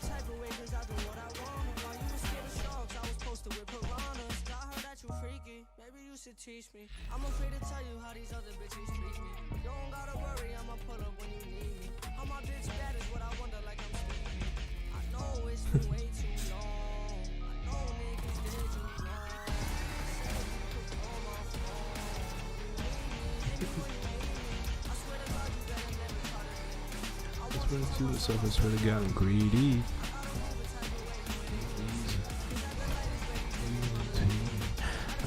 Just niggas like to talk shit. I know I pull up on the shorty and she lost it. Control. You only have 30 lives. You can't just give away your life that freely. So from them, slow the game down because you know how the song coming out too, guys. It's crazy. Pred and Mac. Without a doubt, it's going to hurt with the Surge taking their time, looking for that pinch. The great plays from Pred to at least eliminate a few extra players off of spawn. And the Surge trying to handle things as well as they can. Zero with only a few seconds left. The respawns are done, and the Surge are able to hold on off of some great last-second plays from the Ravens. But again, Jade, another situation, you know, when you're thinking about the play that Gizmo makes, you expect at times rosters to kind of fold in moments like that, or maybe to lose a lot of map pressure. What do? They slow down and then retake. They slow down, man, and it was all in the plays, honestly, from Mac and Pred right there. They did a great job at just continuously filling in that P5 position, because as long as they have that, it's making it impossible for them to try to rotate straight to that B point from the front side. They basically were trying to hit through the middle of the map, trying to flank through that A point, and it simply was just not working. A lot of time was being wasted, and eventually Surge were able to walk away with the defense. But now we go on the offensive side for the Surge. Once again, we're going to see the early A attack. Nasty able to find a kill in towards the middle of the map. Right now, London, they have full mid-map control. This could be dangerous, as Afro is going to be able to find two. Still, second progression on the point is going to be there. Sip finds two. Gizmo trying to cause some problems here. Eventually takes one down, but just overall great work from the Ravens, not giving up this 8 points so easy. You know what this means? You're supposed to be here. You're supposed to be here every time I go live, so you don't miss out on the good shit. Because after I go live, now you gotta have an edited video that you really don't want. You feel me? Nobody wants that shit. That means you gotta be here. Monday, Wednesday, Friday, I believe Saturday or Sunday. I forgot, or both. It depends. No, one day, because I go airsoft one day, so I do that for YouTube. So I want to say Saturdays, to be honest. I just want to leave Sundays, you know what I'm saying, airsoft and whatever. But that's Monday, Wednesday, Friday, Saturdays. Feel me? From 8. So Monday, Wednesday, Friday. Well, Monday, Wednesday is going to be 8 to 11 o'clock, or 8:30 to 11 o'clock. Yeah, 8:30 to 11 o'clock. Friday, kind of whenever, you know what I'm saying? It's kind of just go with the vibe. Saturday, kind of go with the vibes. See what we doing, see what we got, you know what I'm saying? Depends. But I'm always gonna be here. I'm here, I'm gonna support. I'm gonna be there. Every one of those fucking days I will be live. I will not miss a fucking day. And if I do, it would be because I got like some other content coming up, or you know what I'm saying, another plan coming up, but it's still for you guys, you know. But that would be like a notice in advance. I would post it on Instagram, I'll post it on Twitter, I'll post it on Facebook, you know. So you guys know. But mostly it'll be posted in Discord. So join Discord. Join the Discord. Just want to take your time. A minute left. Play some kills. Accuracy able to find one towards the middle of the map. I'm boy 11 and 9 right now. It's kind of good. 14-11. Alright, let's see. Yeah, everybody's really doing good. God damn, Zero's getting shit on, bro. Has to be a trade here. 6 and 15. Who the fuck is? Still holding this down, and time is just starting to dwindle. Your accuracy, he's going to be working in towards top church. Nasty. You guys try to find this kill. They still have the kill advantage, but you have to get on this point. Yep, accuracy's gone out the book of plays, and which one could potentially do it? He's shots from range. This could be their chance. Zero happen to back up. The Surge do win some of the early fights, at least toward this point, but they aggress much quicker than he expected. Accuracy ends up getting taken down, but it's Mac once more on the trades. Really the only player that currently exists inside of the point is the lives. The biggest factor, Afro, the only man alive, a 1 versus 5. What a clutch that it could be! Oh my god, 2-piece? Can he do it? And with 10 seconds left, the Surge have got to make a move, and Afro, he knows exactly why that's the case. One player was at the ladder room, he turns, but he cannot burn. Like, if that was me, like, I ain't gonna be honest, Jay. I would have looked that way. 1v, what was it, 1v6, 1v7? You know, gotta give him some props for that. Search that, come back up, you know. Right there was all on Mac being patient on that hop. Everybody just played different too, so. Into it. Afro probably gets that kill and walks away with his life.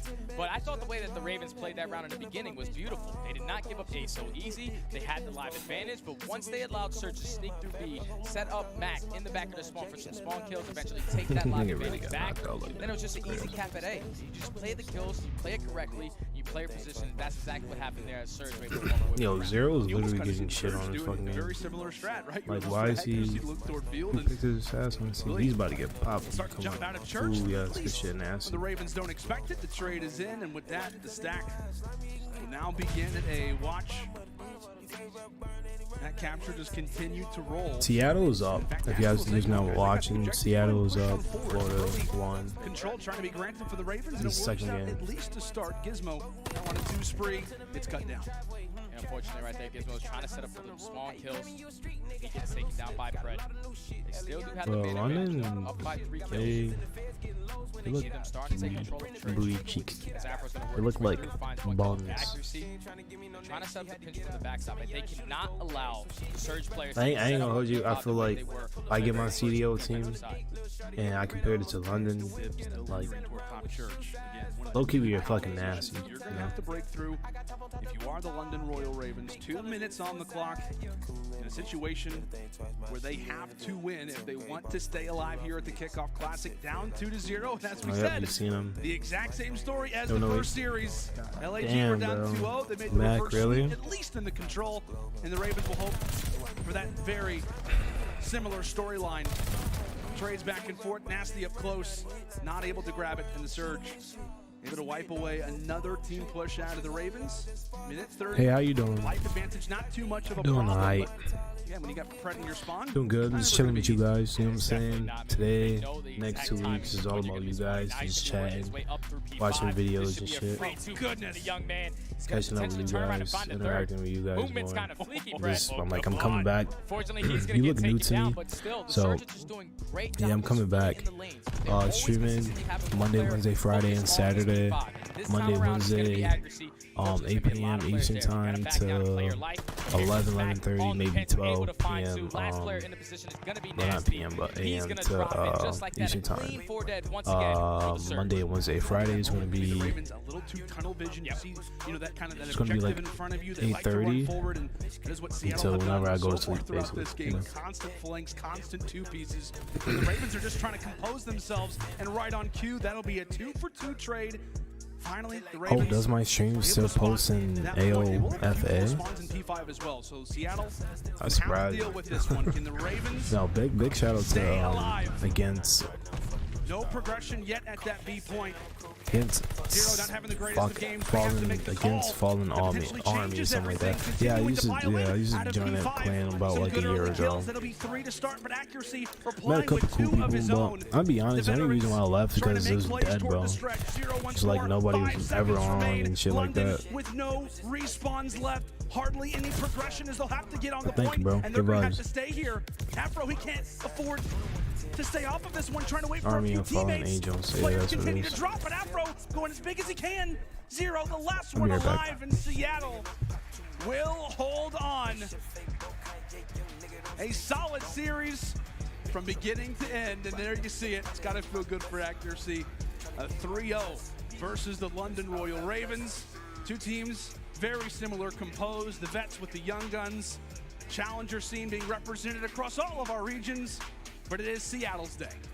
Definitely was, man. At least in those first 2 maps, I feel like it could have went either way. But Seattle, they just made the plays to close out games. Specifically Mac.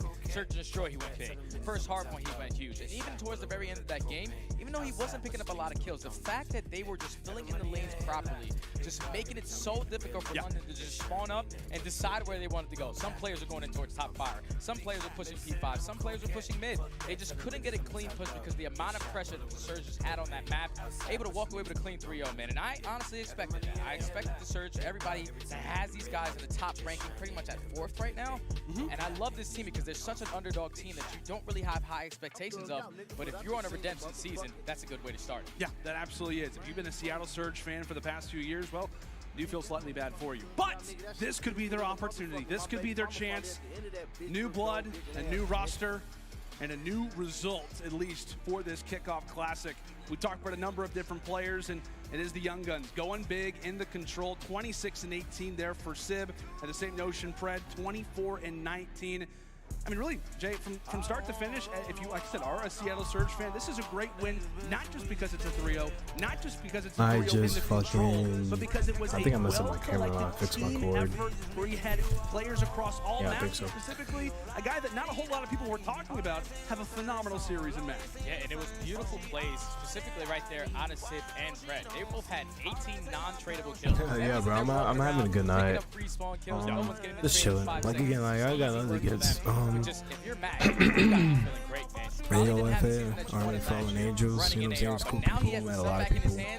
I met people that I still play with like to this day. It's just like during the time that we was all together, just like we had people in different area codes, a lot of people in Canada and stuff like that. So it's like most people get on different times, but then again, like everybody was kind of leaving. You know what I'm saying? With the issues and shit. That was like common like clan type groups building and shit with other people, but Control, not at all their story.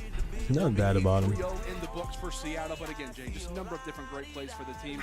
Really, both rosters. But also, like the main reason why I really left was because I'm building my own brand. You know what I'm saying? I have my own Discord channel and shit like that. So I'm just trying to build my own community, and I'm also trying to build my own clan in the future too. So gotta get it one way or another. To go out there and get some wins. And for both of these teams, if you're London, it's only the kickoff. It's not even the season yet. You can't There were like certain rules and stuff like you couldn't do. So it's like, how am I supposed to out and brand myself? Or I gotta do this and do this, which branding, you know what I'm saying? It's like, why would I do that? Like if you're a So fan of a certain CDL team that wins a kickoff, you're like, okay, you're right, we're looking kind of solid. different. And if you're a team, But all, or if you're a like supporter of a team that overall, good didn't make folks, it good far, you people, get had a good eliminated time. first round, you're like, I it's never just a had like kickoff, a it's just bad a encounter with preseason, but anybody. still, if you are a Seattle Surge fan, it is a good sight to see. And I believe we have Blaze standing by with Pred on the main stage. Yes, I do, Lando, and it is just a And kickoff. is But Insomnia, the is Seattle he Surge still still came out on top. leading? Yo, Or make some what's noise he from up doing? here What's on he the up main to? I be stage. seeing him online sometimes. Now, we got Pred coming from Australia, representing his country, and he just lit it up on this stage. Pred, my man, how you feeling right now coming off your first dub and being at LAN? Obviously, I haven't been to LAN before in the CDL, so it's my first time for my teammate as well, so it was a great Often all these rookies having I want to see the Huntsman. That's all. Like, once I really At the same notion, this is the very first series for Boston Breach, and I'm sure that they would love to walk away with it. Friends, you know, this is a big series for these guys. It is going to be important, and also the same thing. I thought Aiden joined like the New York or some shit like that. How the kickoff goes, the way that we interpret stage one could very well be based off of one match. Like we get one sample size, and it goes back to what we talked about earlier. Make sure if you if you're a do team that walks away with the series wins, watching, if you watch me on YouTube right now, if you watch me on Twitch right now, if you watch me on Facebook right now, make sure you go out there, make sure you hit that follow button, that subscribe button, definitely hit that notification button. That's like the most button to like push notification, and notification, like, comment, and share, bro. Like I appreciate your love. I'm trying to grow in here, you know, with everybody else. You know what I'm saying? Get back to where I was after I fell off for a little bit. I had a couple personal issues.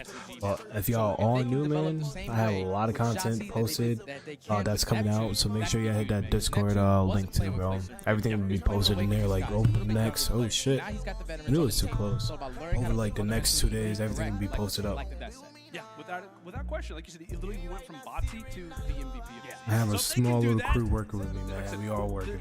The limits are endless when it comes down to a player like Neptune. But you see the timeline going off. Methods versus Crim 6. It is going to be a fire match indeed. John Peterson, we could not be more stoked, but we are going to send it to a quick little commercial break. When we come back, it is Boston versus New York. Remember tomorrow.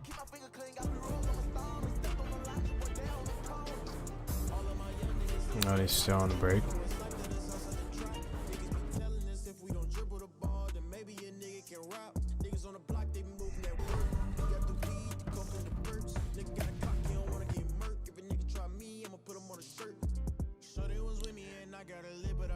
I think he is All right, such there a you go. key part Now. On cap. To me, I think if you're going to be talking about a player And that'll be 4 down for Boston. The crowd getting loud for this team. I mean, I think if you're going to be talking about a player in specific, I'm looking Star, and I can't wait to see him play. Yeah, it's going to be a great time. Well, here we go. Thank you guys so much for setting us up and allowing for us to give some of our expert analysis. I just rap, I hold it down, but here we go, folks. It is time, Arlington, New York versus Boston, and the rivalry begins in the cage. Here we go. That's going to be 3 early kills going in favor of Boston. So they're going to start off with the initial time on this hard point. They're spawning all of NYSL back Grandma, so this is going to be a good chunk of time going in favor of Boston. You see what Nero's doing, just being super aggressive. He knows the spawns. They're still picking up those kills in the middle of the map, but Neptune's going to be able to find 3 in the feed. Fortunately, he does get dropped, but the spawns do flip for New York. And you can just see the instant impact that a player like Neptune has in this series. I mean, you talked about it, Jay. The skill that he had on the Mutineers, which was incredible, a little inconsistent, but playing with guys who maybe didn't fit him the best, who couldn't promote him the way that we can expect to with Clay and Krim. His potential on this map and with this group, and now alongside an incredible SMG player like Hydra, it is terrifying, but a very low scoring affair. Like, I think if I tell my... I can't talk right now. I said I think if I turn my LEDs on my monitor,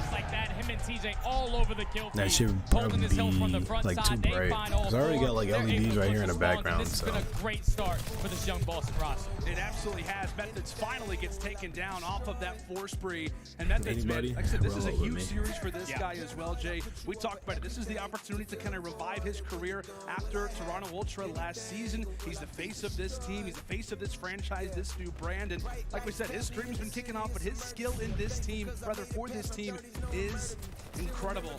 Also is going to be one of the vocal leaders for this roster as well. A great start for Zen, but the final few seconds going down over a field, a neck-and-neck game. But when it comes down to our next hard point, it's going to be New York with spawns to start. But TJ trying to get up and race him inside a kitchen, but he gets made quick work of.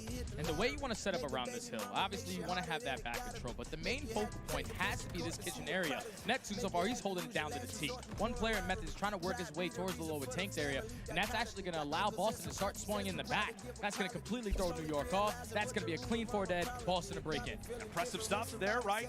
From the Boston Breach, Methods, the farthest pushed up player. Hydra making quick work of him, but 35 very valuable points still left inside of bottom house or grandma's, depending on how you like to call it. But this is exactly where Neptune loves to reign at 3 in a row. Well, there's like somebody right. I'm gonna say like He's gonna have quite a few more as this Bocage game is still early in it. Skinny turn on Methods, not gonna be the case, but Krim is gonna be there for the return. 15 left, and right now it's Breach.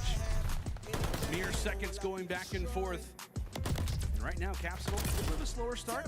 I don't know why didn't he rotate right there? I would have rotated. The spawns for that barn hill, so that's going to allow New York to set up nice and early for that one. Potentially take the lead here.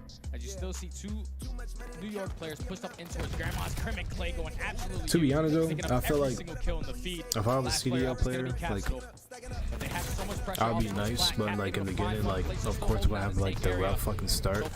But this has been a great hold from New York. Like after that, like I'd be nice because our moves is like so different than, you know what I'm saying? Like I take different paths than what I'm watching right now. On Bocage as a money hill, but good start for the moment for New York. A time to take a breather and right back into the action as Capsule from the top of the stairs. He gets dropped. Hydra and Krim, some great team shots for the start. With 18 seconds left, we'll see how they can manage the middle side of the map. That's crazy. You gotta jump on him too. And that'll be 4 down for Boston. Literally, you gotta turn the on crowd getting loud for this team, but let's go ahead and step aside and go to a listening with NYSL. I got this one trench. New York. Okay. You want trench? They might spawn here. One shot tower. One shot back tower. Laying down back tower. Laying down back tower. Right there. Laying down. Nice. There's I'm pushing out long. I'm pushing out long. Nice. You're dead. Get it. I got time. I'll get time. I'm playing tower. Watch the back. Watch the back. I'll get time. Yeah. One's going long on me. I'm stunning over you, Porter. Yo, these comms is going crazy right now though. Watch the tower. Watch the tower. I got nade. This is comms I fucking need. What's up? Okay. What that fucking shit? The last guy right. Nice. Pushing out the back. I'm watching Z. I'm watching mid. Z on me. Come sit down. I'm watching mid engage. In one shot trench. Deeper trench. Bottom. I got one. Trench heading one shot. He's one shot there. He's on top. I got him. God damn. Yeah, like 3 people coming that way anyway. Good time. Get ready to bomb. Watch left too. Yeah, get ready to bomb. I'm getting native from nice the kill. I'm pretty sure. He didn't see that. What? How did he not see that? Go in there.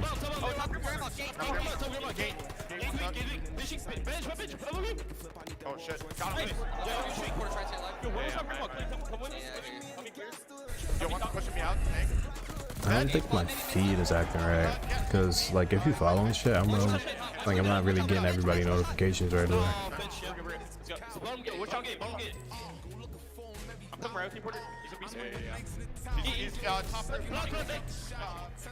And there you have it. First set of rotations are done and dusted, and so far it has been all NYSL. Some good moments. How everybody doing tonight, though? AJ, one player that I'm really impressed with has got to be Krim. I mean, he's looking great on the SMG. I know, that's completely throwing me off, man. But their comms right there and that listening was beautiful. Everyone was stepping up in that comm. They knew exactly what they needed to do. Hey, I'm spawning out. There's still potentially one more player back there. And eventually they got the job done and had a phenomenal hold on P5 to grow the lead that they have now. Now off the rotation, only 10 seconds left on this P1. They find 3. They are able to secure the spawns. And once again, New York should be in a position to grow this lead even more. Yeah, they got preferred spawns, as you mentioned. They've also got quite a few players lingering to the middle side of the map. One of those being Clayster. Trying to lock down a few of these pushes that are trying to, of course, flip those spawns. TJ, meanwhile, inside of dirt, he gets dealt with. Low-key, New York is kind of looking good, right now low-key. for the Sunriders. Breach. Oh, I thought he had a double kill right there. Grandma's. That middle side of the map is totally cleared out, and now here comes an opportunity for the fight in YSL. They hop off and maybe allow for Clay to try and grab a pick. Sits on 5 in a row. Streaks very well could be in his future. Nice Takes kill, down nice one. kill. That's gonna Nice be double. And Yeah, those nice will kill. be double streaks. Great plays coming in 3? from Clay. Trying to extend it. 23 seconds left, but it has been all New York so far at field. Boston Oh pretty my much god, walking away with bro. their tail between their legs because they What have the to fuck, rotate Clay? for the next one. Clay continuing to dominate on a map that's not necessarily fit for the weapon of choice, but he is using that auto to the best of its ability and maybe even contesting a few players off the side. Yeah, he's does get shut pro-locked. down from Nero in a sweat off the brow situation Could've caught for it when he's Boston. fucking sat as now down. They set up in house. Stand clear of Clayster. He just went an absolute 8 kill spree, just making it look easy. Now he has those kill streaks to work with as you get towards the later hard points, but that's going to be a clean 4 dead. New York just breaking with ease. You see the positioning out of About to Krim get clapped. slowly working up because he knows this has to be the way that they rotate into this hard point. He's eventually going to drop. New York is still holding control, but on the opposite side, you have Clayster set up, still putting them in that spawn trap, and New York have been uncontested so far in this P3 hard point. This lead is getting absurd. Yeah, this is getting quite scary on this one as Hydra walking through bullets, their versus methods. But an interesting setup and kind of applies to the roster that you have as Clay and Krim continue to go on sprees. Like I said, they had 2 players on either side of the spawn with the SMGs inside of the house. A picture-perfect start for the subliners, at least in these last few hills. Methods even pulling out an SMG just Nice to try fucking to get kill. some work. Oh my god. If that was if he aimed a little bit higher, Takes down headshot 2, would but have it been dead. is NYSL who reached the double century mark. And let me tell you, Krim has a strafing run to work with. Clayster is fully streaked out. 200 to 100. This is a beatdown right now. We usually don't see this on a map like Bocage. It doesn't happen, but New York, they have been in the driver's seat this entire time. But Boston, they were able to flip these spawns. They can get right back into this game with a great hold on this P4 hardpoint. Yeah, massive hill already for the Boston Breach, in which could very well decide the game in terms of if NYSL can continue to roll or if Boston, damn. this could be their chance. See, he be having shit. He just got to finish it, bro. You know what I'm saying? I feel like he just got to aim for the head more. 31 and 21 out of Neptune. Methods again trying to do all the dirty work he can to the middle side of the map. I felt like Hydra NYSL should have killed. Hydra should have killed putting that guy. themselves in the favorable positions, making a dent, but that really seems to be just about it. Final 10 here at Barn, New York.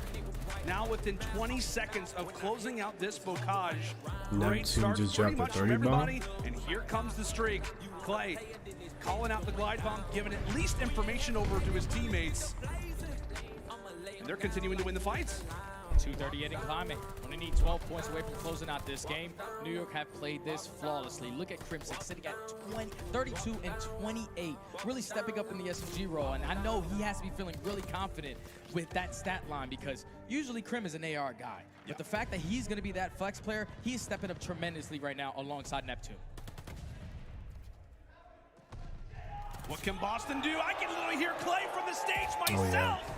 as that's going to be 2, make it 3, 4 down in the feed as New York continue to roll. Krim is beaming with an SMG from range, for God's sake. Still alive. 5 more points, and Krim, Yo, he's still MP40 is alive, AR, bro, I'm 36 sorry. and 28, leading the lobby. We had questions about if he could even run the roll, let alone lead the lobby in kills. They can't win it off of this hill, but you gotta think they're in the best New York of is looking situations. good, bro. But Boston, like, ain't Boston always been ass though? And everybody watch CDL. Points, and that will be it. Good shit, bro. Statement on Bocage, as it's the veterans leading the way. It's all with the glasses, bro. That threw me off, man. I thought it was going to be Hydra and Neptune really leading the show, but Krim 6 stepping up when he needed to the most, man. That's what makes him the most winning COD player of all time. He had great plays, picking up kill streaks left and right, but I think the turning point of the game had to be that P4. From Krim, but it's Methods who sets the tone in the first round. Quite a few players lingering. Des? The script a little bit. Destroy here. This is where Clace is going to start roaring, and the NYSL roster is going to have so much confidence to close it out. It's usually a free kill, but Krim, the player that he is, most winning player of all time, he's going to be confident in every single engagement. Makes it look easy. Oh, why is he sitting in a chair like that? My back gotta be hurting, bro. I'm getting a new gaming chair, that's why I'm not sitting. The other one back there is broke. The other one in the closet is broke too. I mean, like, are we actually going to see another nade to start? Oh, you got to go. Gaming chair is spring fucking broke. I don't know Is it going to how. land? Actually going to commit this toward B. Narrows, he's going to be able to Black find one one at least. doing shit. Oh my god, Clace, they're not able to what? spot You him didn't through shoot the him? wood. Gonna force it to a 2v2. Method finds 2. Now it's all on Krim. Already on a 4 spree. Does not have that bomb to work with. Has the potential to pick up some streaks here if he can clutch this one up. Looks to play it. TJ hanging out toward the tank. Matchup that I look forward to every single time. You know, seeing TJ versus Krim, there's some history there. For the, you know, it feels extra good to take away Krim, given the nice little rivalry between the two, but also because Krim has been destroying you, to be quite frank. Krim has been absolutely dominating so far throughout this series. But this is a good answer for Boston. Slowly but surely, their way back into this game. Down 3-2 now. Going into an offense. Capsule not having the best of the game. Sitting at 1-5. But it's all about just working this A-bomb. Just get it down as fast as you can. Sniper battle, you know the Clade's got it as well, and he's got the better shot. That's the veteran crazy. showing the rookie a few tricks as well. As he'll lock down field Hard scoping again, the ass first fucking blood, niggas, bro. favoring the side Put of away the the fucking subliners. sniper, bro. That plan. Gonna get down. I'm sorry, but I'm a sniper, and I hate hard scopers a lot. Right now, do New York. Nero takes down Clay. It is a 2 versus 3. Subliners with man count advantage, but that looks to potentially change. He's all the head. Methods What? quick to get out of dodge. Meanwhile, it's Nero who has to make sure that nobody is going to be on the, or rather on the defuse. Methods playing the long route, able to bring it to a 2 versus 2. Time continues to tick away. Hydra and Krim. Go for the smoke begin to dissipate, but here comes Nero. And once more, Boston Breach fighting back again. That was a 2v4. That round was specifically all on Nero. The fact that he won his one-on-one versus Clayster, obviously Clayster has a sniper, but then he continuously pushes through, flanks the guy into his church, and allows his teammates to just work it. All you have to do, Methods, is get 1 kill. He got that done, and then Nero closes out the round. Just great plays from Nero to call the adjustments on the fly. 2v4s usually don't happen, but they get the job done there. Yeah, and sometimes plays like that, clutches like that, can get you back mentally into a series, get some confidence under yourselves. As they'll bring it now to a 3-3 scoreline. Some early checks from that mid alley, and I think it's fair to say, Cap, learning from that prior round, you don't want to contest Clark, especially right now. See New York, they're delaying their A-bomb. You know that eventually this attack has to come to the middle, but Nero with a good first blood on a Hydra. TJ finds Neptune. So now it's all on the vets. Try to clutch up a 2v4 of their own. Bomb is going to be down on that A-bomb. Placer does have that snipe, but the way that Boston is set up right now, they have full rotation of B.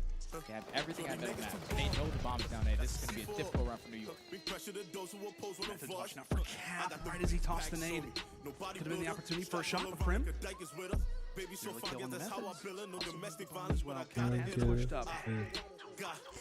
Too much sauce on the ass. I was the clash clown, used to lie. Wait, who them niggas? They tryna jump me, I call bro. If he don't got it, then it's gang or so. They tryna jump me, I call bro. They don't got it, then it's gang or so. Boston, they're not prepared for this at all. Look how far pushed up they are. At A, meanwhile, Clay's on the opposite side of the map. They cannot lose track of Crimsix. You see number 5 on the capsule. They have. Trying to still locate him, but Crim's able to find the second on the round. Almost for the third, as TJ's going to win a huge one-on-one. So now it's on Clay in a 2v1 situation. He's got the sniper in the best of positions. Watching over that bomb continually. Cap and TJ. A huge round for them. Cap hop on the defuse. Spots TJ. Bing bong for the first. And he'll toss it off. Big shot. Cap hops off the defuse. Cap hops off the defuse. The shot scared him. In fact, and again, Clay. Sniper, that's crazy. Let me tell you, I'm so happy the sniper's back. Because I live for those moments. And so does he. What a clutch coming out of Clayster. Like I said, stand clear of Clayster. Making it look easy. Another 2v4. Back-to-back rounds. That was a good snipe. Both of the Redmans Like, what do you guys rate? Is that a good sniper or terrible? Clayster playing the clock beautifully. That round, if TJ doesn't over-challenge right there, it's probably a little different. But Clayster knew. I know TJ. He's coming back. I should be able to win this one. Great round. I'll be right back. Clay. We love the sniper. We absolutely love it. Are we going to get a treat again? Maybe later. Nero trying to toss all those strategies out the window as he'll just run right into Church and take 2 of his own. Changing the tide. As Hydra is able to trade him on out. It would be another 2 versus 4 clutch, but it's all on to Neptune, and that's a good start for him. Does get cut down inside of radio. But again, you love that play out of Nero to try to change up the pace a little bit. Runs right to the middle of the map, gets inside of Church, takes down 2, catching the subliners off guard. Just great work out of Nero right there. Like you said, man, he just knows the opening on the map. He knows that Clayster's been sniping A alley every single time. So as long as you find that first kill in Church, it's a free 2-piece. He, no hesitation, broke through that door and find that second kill. Just great work out of Boston to not let the previous round get to him. Tied at 4-piece. This can go either way now.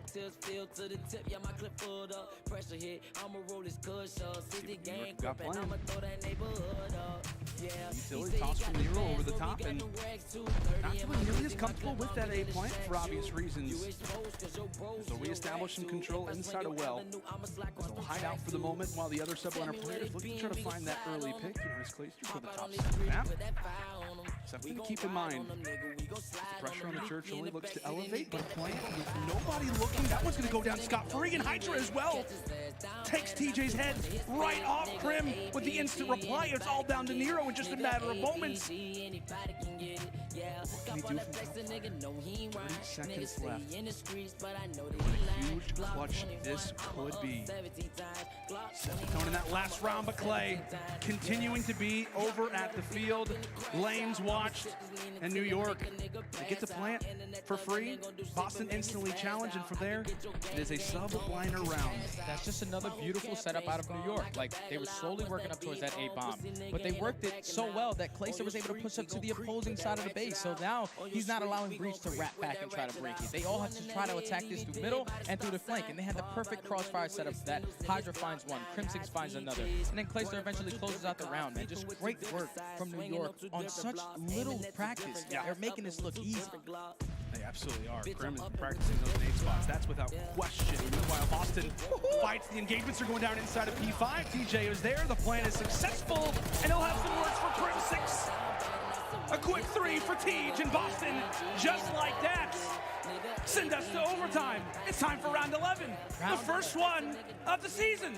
Unbelievable. New York had 3 players pushed towards P5 right there, and TJ took all 3 of them down.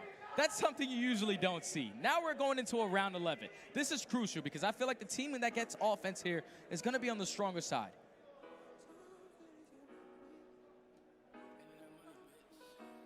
We'll see who it is. I'm not in head shit. Boston gonna be on the attack. A huge round for the Breach. Trying to level this one out, but it's Crim with the early first blood. Cap.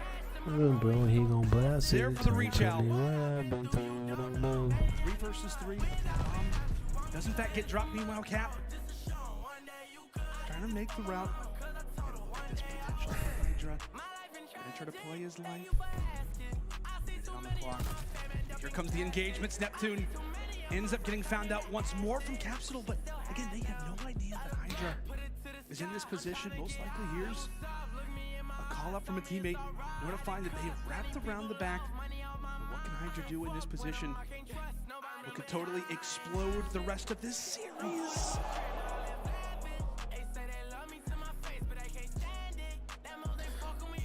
Bomb's still down. Placer has eyes on it. He's able to at least spot TJ for the Don't tell time me being. what I've been through, you don't know maybe at the moment. Not allow anyone to push through. One day you could. Capsule trying to work his way around that deep site. It's Hydra. Might be able to spot it. Players rotating towards B. He might have got great timing here. This could work out in his favor. This could be great. TJ's still alive. Got a plant. Making him have to plant. Glacier falls. Hydra there, aware of his position, and Boston clutching up in overtime. It felt like at any moment Hydra could make the play, but Boston are able to hold on and secure their first map in the CDL. And a well-deserved win, considering how great that New York started. The highlights that were with them, Crim, Clay, they were continuing their dominance, but that was good shit, though. Boston. You can't put it past them. You gotta love the the grip, Those last two rounds were absolutely insane. They were. PJ getting Well, they got NP5. they got destroyed round 11 first round. was huge. First then when official we get round. to the 5-5, First match, Crims I would opens say. up with First that match, first they got blood. That destroyed. was the bomb carrier. While Crims opened up with that first blood, even though he was traded, Clayster pushes all the way through that A bomb. Yeah. He's giving the comms to his teammates like, hey, they're either hitting through middle or they're pushing all the way through B. And unfortunately, Hydra, he put himself in a position where he really couldn't watch anything but plat. So now they were able to sneak through the back of the spawn and then eventually take control of that. And then it kind of got scary towards the very end. Like, oh yeah, Breach, they almost had the opportunity to not even plant. But once they secured that kill on Clay, it's 3v1. That was just great plays from Capsule. I'm pretty sure he actually picked up the ace on that round. He wasn't having a hot match, but the guy in the final round of the game picks up 3 or 4 kills to close it out. Great work for the young man. And that just makes you question too. Now, how does this rejuvenate a roster like the Boston Breach, given that you have some younger players on this team that wanted to have some confidence? We talked about a number of different players, right? Nero's push inside of Church, how that changed things. TJ's play inside of P5, and then Capsule going big to close out the game. Again, a number of different highlights. I gotta say, man, I could not be more stoked. I could not be more stoked to have the sniper back. This is great. We're loving Vanguard so far, but the series, it's been a treat. Just great work from Boston, especially TJ in that final round. Like the fact that he was able to play his life the way that he did. Crimson was having himself a map, opened up with first bloods, left and right. But it all just came down to that round 11. The fact that Clayster was able to push all the way through their spawn and not give any information to his teammates, the fact that they were pushing all the way through because Hydra's laying down flat, that's what eventually cost him there. Like if Hydra's sitting in that corner, he at least spots 2 players trying to push through. Potentially gets at least 1 or 2, and eventually Clayster goes in for the trade. But now this series is tied up at 1 apiece. We're going into a Gabutu control, and this is where it kind of gets scary for the York. Yeah, I love Neptune with a submachine gun, but he's going to be their 3rd AR. And on the opposite side, for the Breach, TJ is also the 2nd AR, and then Nero is now going to be the 3rd. So this is going to be an absolute bloodbath between both of these rosters on this map 3. Yeah, and we've seen them both during the offseason a little bit, scrimmage on a map like Gabutu. So like you said, it definitely sets the pace a little bit, but we cannot understate how important that map was for Breach just to get some confidence again. If you allow for I got a song dropping this month too, bro. It's crazy. I gotta be here for it. Come on, come on. Wait.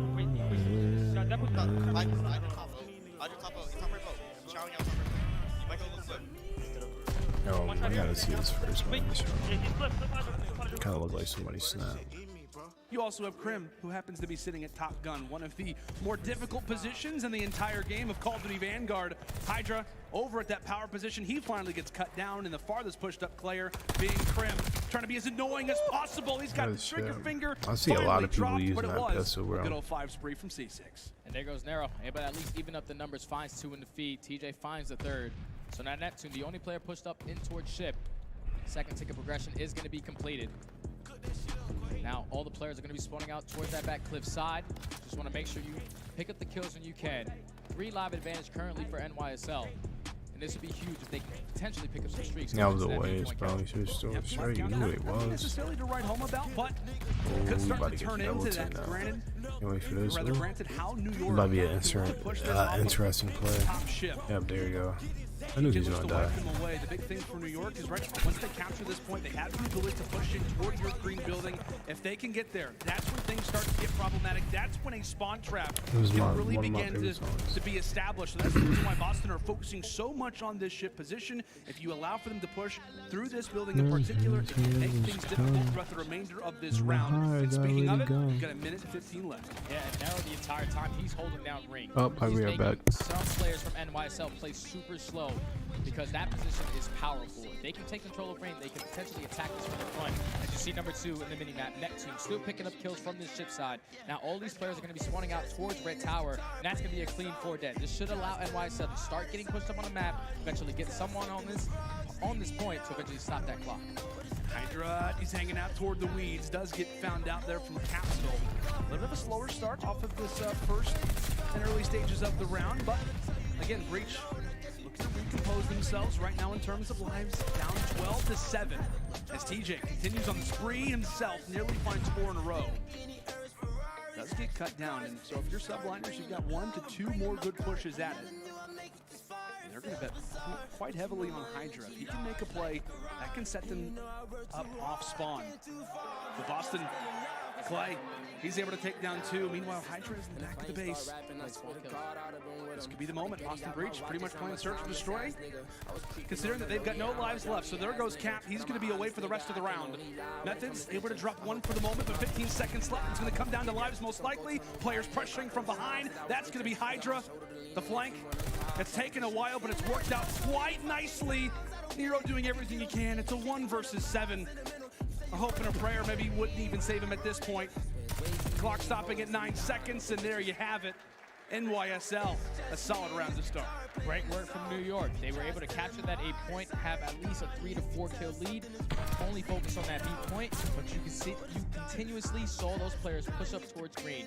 Once they won that 1 gunfight on the ring player, which was Narrow, they had that position. We have players pushing up green. It's all about getting the kills at the right time. They were set up basically playing the kills. They weren't even worried about the point there, and eventually they had the numbers advantage at the very end to close it out. Yeah, I feel like we basically saw exactly how Gavutu plays from the defensive perspective, right? If you allow for top vote to be given away that early, the power that you have to push through and toward top green can be very, very difficult. But off the rip, some trades either way. Method's doing everything he can toward the top side of the tower, but he gets picked. Meanwhile, it's Cap hanging out toward the beach, having a few moments to sit inside of the point over at B. Right now, I want to step aside and see exactly how the comms sound for the moment. Let's go to a listen-in right now with Boston Breach. I'm going cliff, nice. I'm going cliff side. Wait. That put I just top boat. Top right boat. Showering out top right boat. Might go cliff. I'm one shot here. Wait. He's cliff. Try and go little beach. On the fence spot. There's 2 on the fence. There's 3. There's 3 deep. I get this kill. Go right now. We're gonna go right. Good tank. On the tank. Yeah, cliff. Don't be. I don't see top ring. Top cliff. Ring on me. Ring dead. Behind the rock. Lean down behind the rock. Dead. You got a hop one. He's just side. Just side boat. And mid. Absolute 3 steps. Top right boat. What was the re-steps week? I said soon. Hydrate play. Well, a few seconds left, and Breach just happened to hop on the point, but there goes Methods. Nobody's going to be in range. It looks like in Nero's fight. No, he's not going to be able to do that. But throughout that listening, Jay, I was looking at your face. You didn't seem too happy, my friend. Yeah, I didn't. I didn't like the way that Breach approached their start off to that map. I mean, that round right there. Like, attacking B, allowing Hydra to get pushed up all the way at cliff. There's only 2 spawns on that side for the offense. You're either spawning from the close left towards the cliff or all the way back on the beach. The fact that Hydra continuously was pushed up on that left side, they just kept shutting them down when they were trying to approach ring. And then at that point, when they tried to rotate back, it's only 20 seconds left. Not that much time to work with. NYSL made that look easy. We talked about it, like on Tuscan, as well, obviously here on Gavutu. Like, if you want to try to go for that B point, the more difficult one off the rip, you know, high risk, high reward, but it is very high risk with potentially little to no reward whatsoever. So, given all those things, Boston going for the interesting strats off the rip and not working out in that attacking side as New York once more in their own positions. And as we talked about the last attacking round for New York, Hydra being ever so annoying inside of green as Cap finally able to find himself on the flank. A few shaky shots. And gets taken down. Second tick of progression doesn't get completed as well. So now New York, they have to work double the trouble as Nero's going to be decapping this for the time being. But you see still, the plan for New York is to make sure we capture this A point. Up by 1 kill currently. See Neptune going to be able to work his way towards top boat. Able to find one, able to find the second for the third. But TJ's going to be able to take him down. And that's going to be a clean 4 dead. Now Method's last player in green. The second tick progression should come in for NYSL so they can extend this time. Yeah, notice Krim instantly calling out, said, hey, you know what guys, I got ring. Meanwhile, you guys go ahead and fight for bottom boat position. A player pushed up inside of green. Again, power positions held right now from the subliners. Krim running right through the wall. Gets taken down. Meanwhile, it's Hydra on the other side. Again, continuing to push this spawn out. They feel good about that A capture point.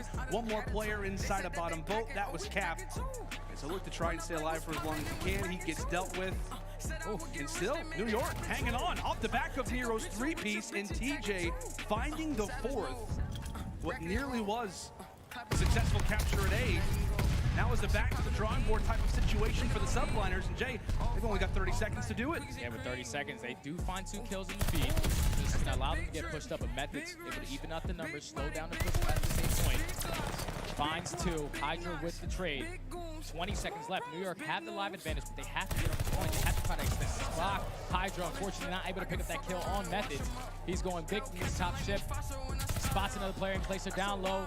Capsule finds another kill, so Clay's going to be the farthest player pushed up on this position. And with 5 seconds left, this has been a great hold from the Breach. They should be able to win this one. Yeah, it looks good. It looks great, in fact, right now for Boston. Nobody in range.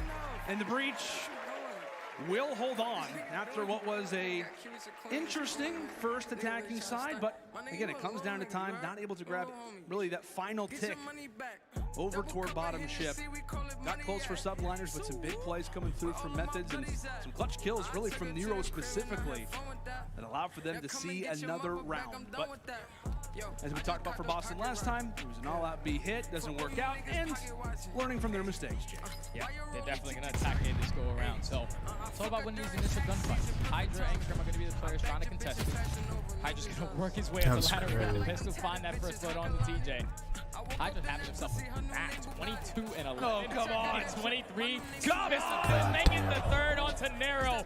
He's just shutting down this 8 point single-handedly. He would have picked up that kill. Oh, my God, he's a monster.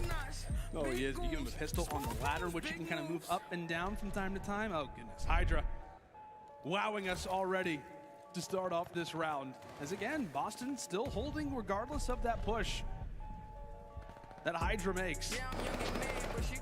Cap, lock it down. Really the time for the moment. Play, and the boys from New York have to get ready to make the call. When is the time to try to engage? But it's really that mid-presence, the automaton looking out for the SMGs inside. I'm gonna put this guy to sleep real quick.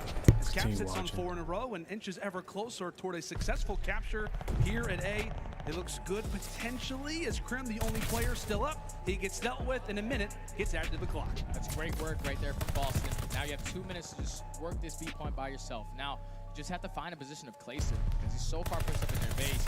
He can cause mayhem as Capsule is going to be on a 5 spree. Clayster trying to pick up the 2 in the spawn. Able to do that. They still do not have ring control though. Huge one-on-one coming in towards lower beach. As Nero is not going to win that Krim. Huge engagement there. As they're going to take control of top ring, or at least attempt to, but still a lot of pressure coming in from Boston. Here comes the strafe. Here comes the strafe from Cap. Or at least it says that he's activated it. And there it is. A little off cue, but all good.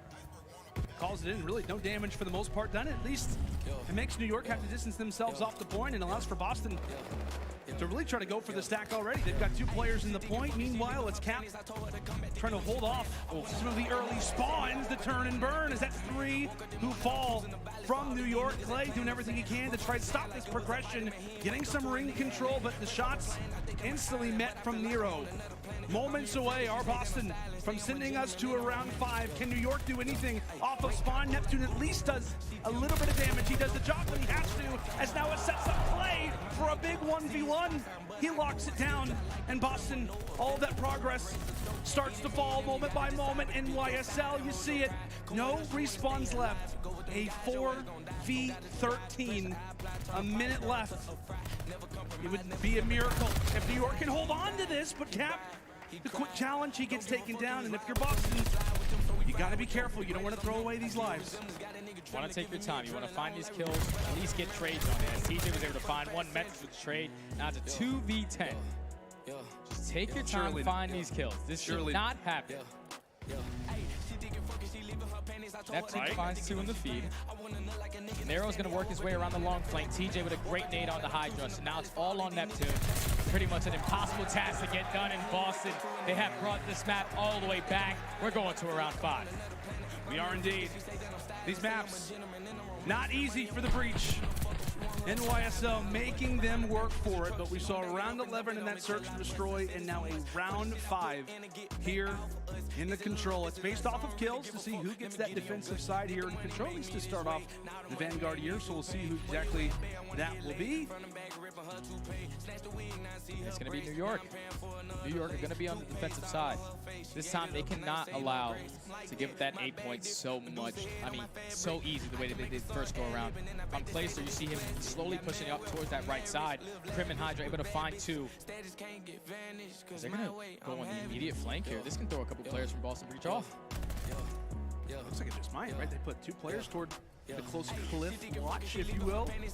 Meanwhile, Crim trying to go big inside of the point. Clay from one side, but it's the fights that are being won inside of the bottom ship.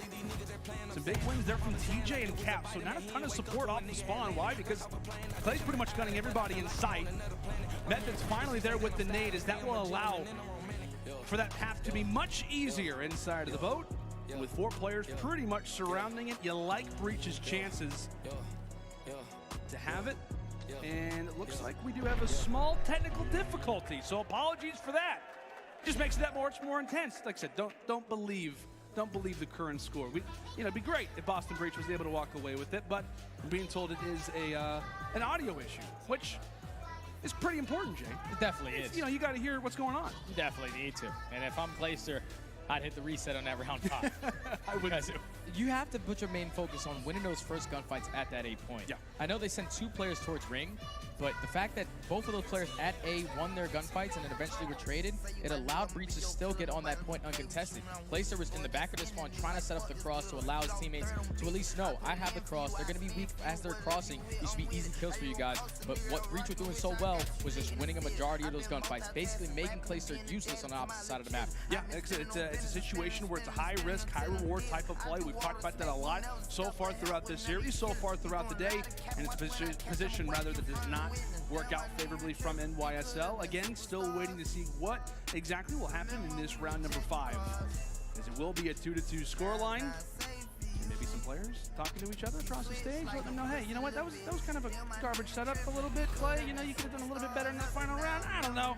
You love to see the players talking to each other. But let's go ahead and check out exactly what how socials are reacting to this. We see this one from Brian. Subliners are looking really dangerous with both the Crimbot and Fall Off the Map God going nuts. Yeah, you know, Clay, he's prone to falling off the map from time. Yeah, so far he hasn't done it throughout this game, but you know, it's bound to happen. Is it possible on Gaboo too?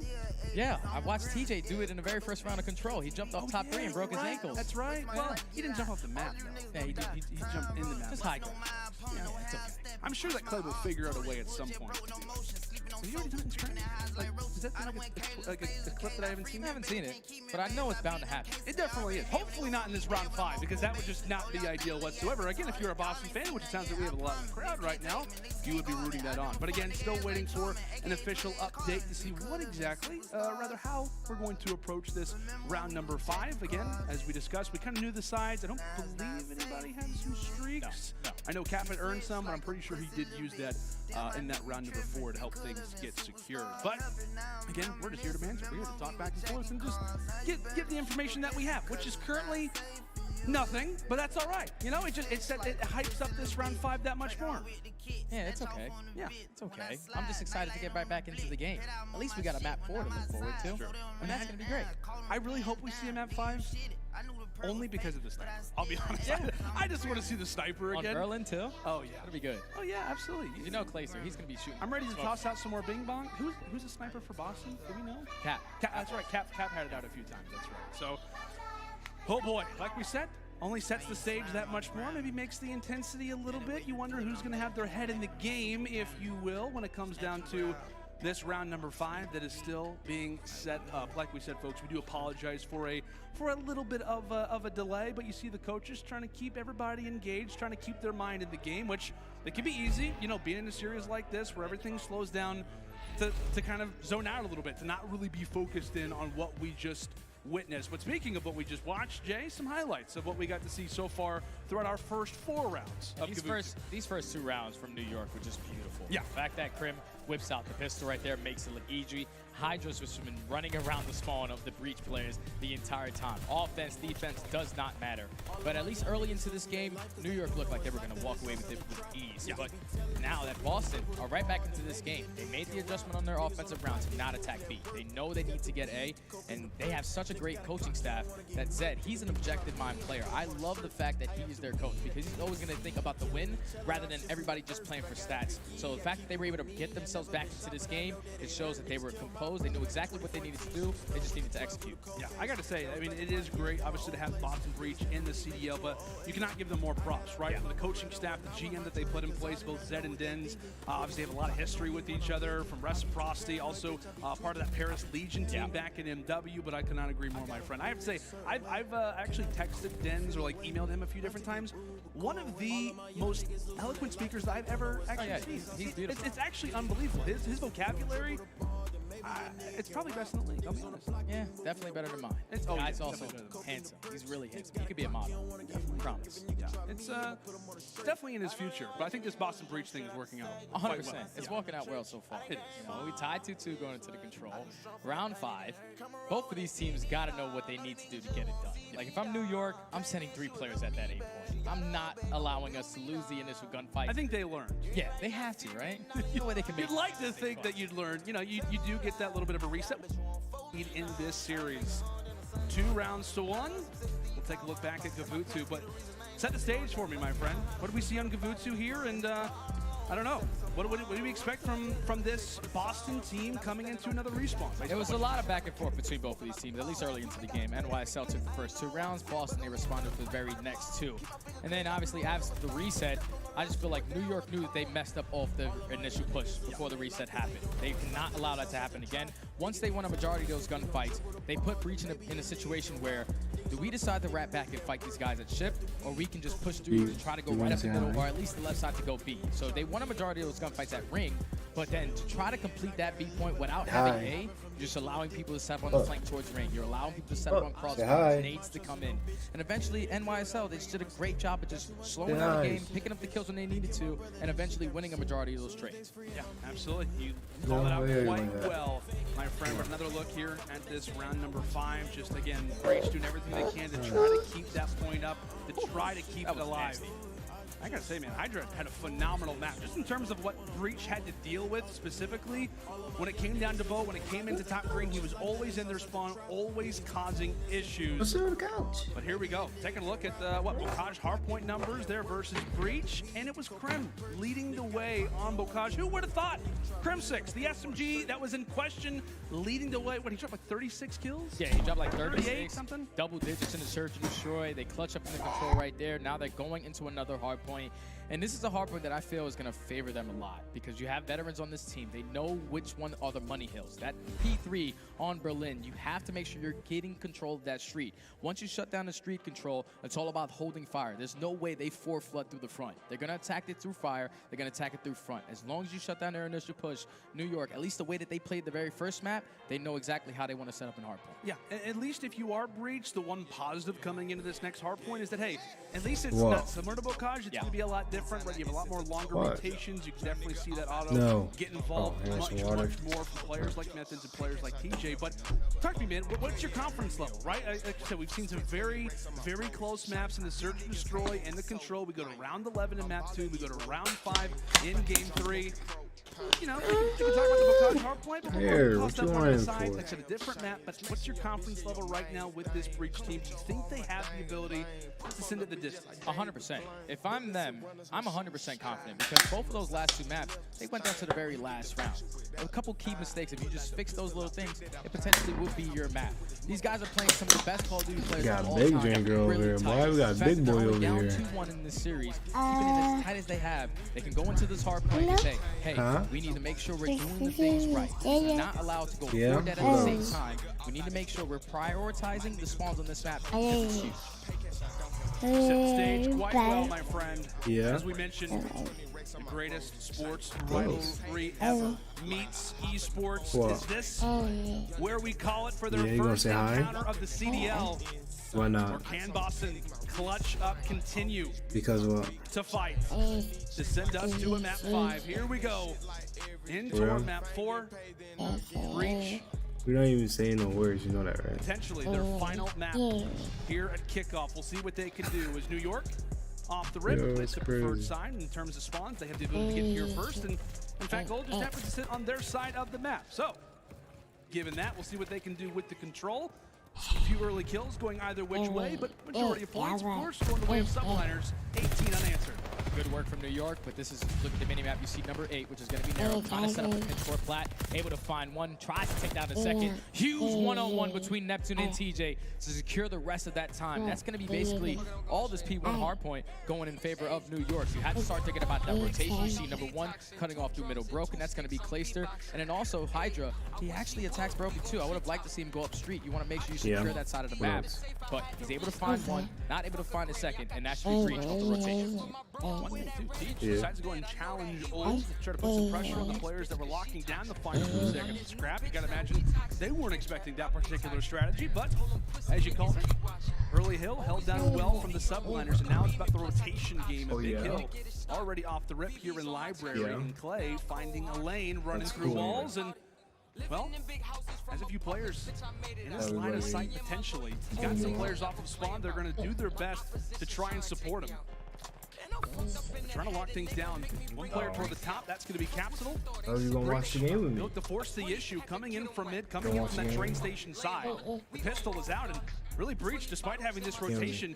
It has at least been a majority contested time, or either going the way of New York.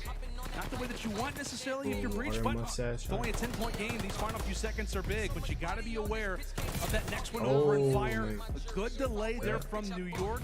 A lot of contested seconds as now we've got a money hill set up for fire. You better than now it's all on New York to hold down this initial push on street. They shut that down. They're keeping control. That's going to be a clean 4 dead. Now all these players from Breach are going to be spawning out towards Plat. This should allow Hydra to start getting a little bit more aggressive towards the middle of the map. Playing towards Statue. He finds one. He will get traded. But Boston, they have to attack this through fire. You have to try to pinch this from the front and fire if you want to break it. But multiple players are attacking the street. They have to flip the spawns now. New York are going to be spawning out towards the front. That's great work from Boston to not give up all this time. Yeah, that is a great flank, specifically there from Nero. Is able to make his way up the street, finds one on the flank, and again, an unpredictable type of situation, and he's able to make it work. A huge hill in which Boston are able to break on in, and with these final 15 seconds, we very well could have a tie game. But let's go and step aside and listen in with the comms. Let's go do a listening now with Boston Breach. I'm live right now. Yeah, One shot P5. And saying I'm bad at the game. He pointing towards the people for really, you playing an ass?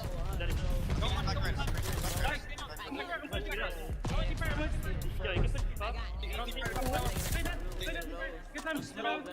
I get time. Actually, I'm gonna go top tower. Sit. One of my left, guys. Keep out. Keep 5. Watch out, keep out. I got need. I'm gonna wait for 2.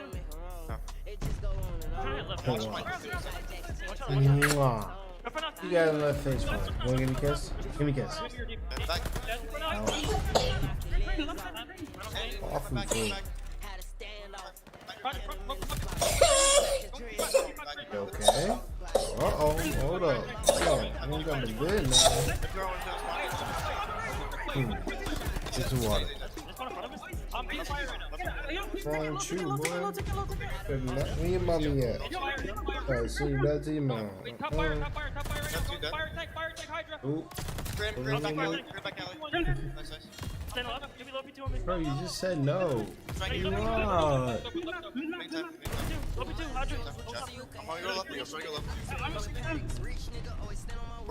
Nah, Mike, you doing this. You want something? No. Yeah, you know.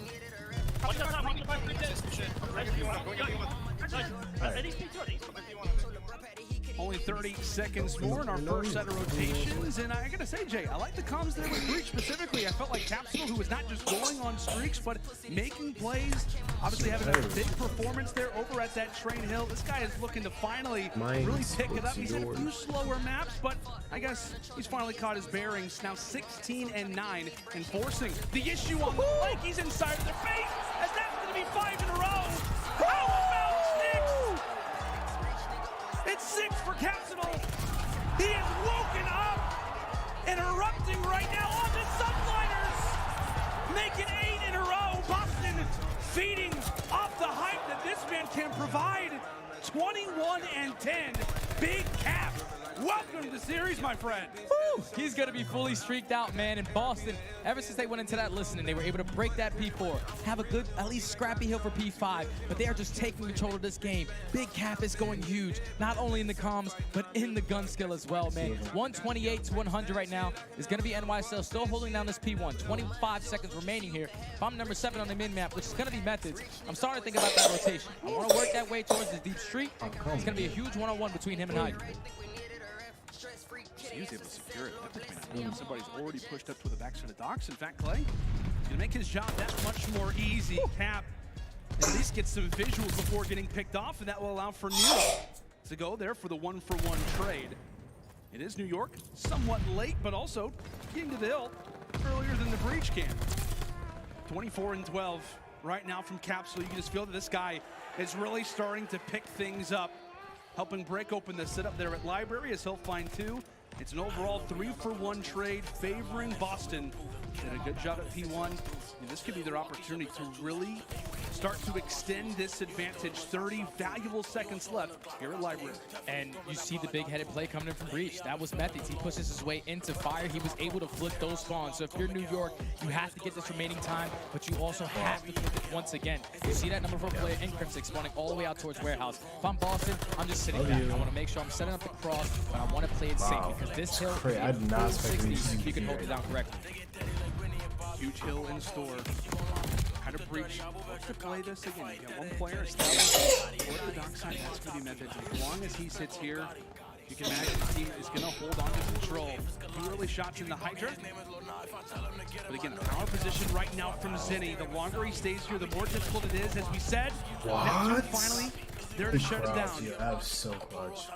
That's so but again, clutch. for New York, it is a multitude of different players you're going to have to take out of positions just to even get toward this hard point. Clay, he's finally inside of play.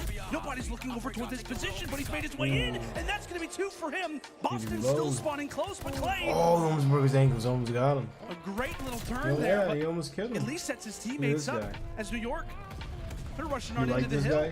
And this is great work from New York. They knew that they cannot allow Breach to get all this time on P3. Capsule still has those streaks to work with. Look at that. Just straight easy break as Crim finds 2 in the back on a 4-3 of his own. Huge one-on-one versus TJ going to come in. He's able to win it as well. 1 kill away. Picking up that trade. Nuggets right now, man. You see off the rotation, look at it. NYSL are going to be set up early. Athens in mind, Capsule does have those streaks. So if you're New York, you have to play this a little safe. Often do we see teams go from P3 to P4. Not super common, but it can be one of the more deadly streaks in the game. Capsule bringing down the glide bomb. Not going to do too much damage. 80 as a matter of fact.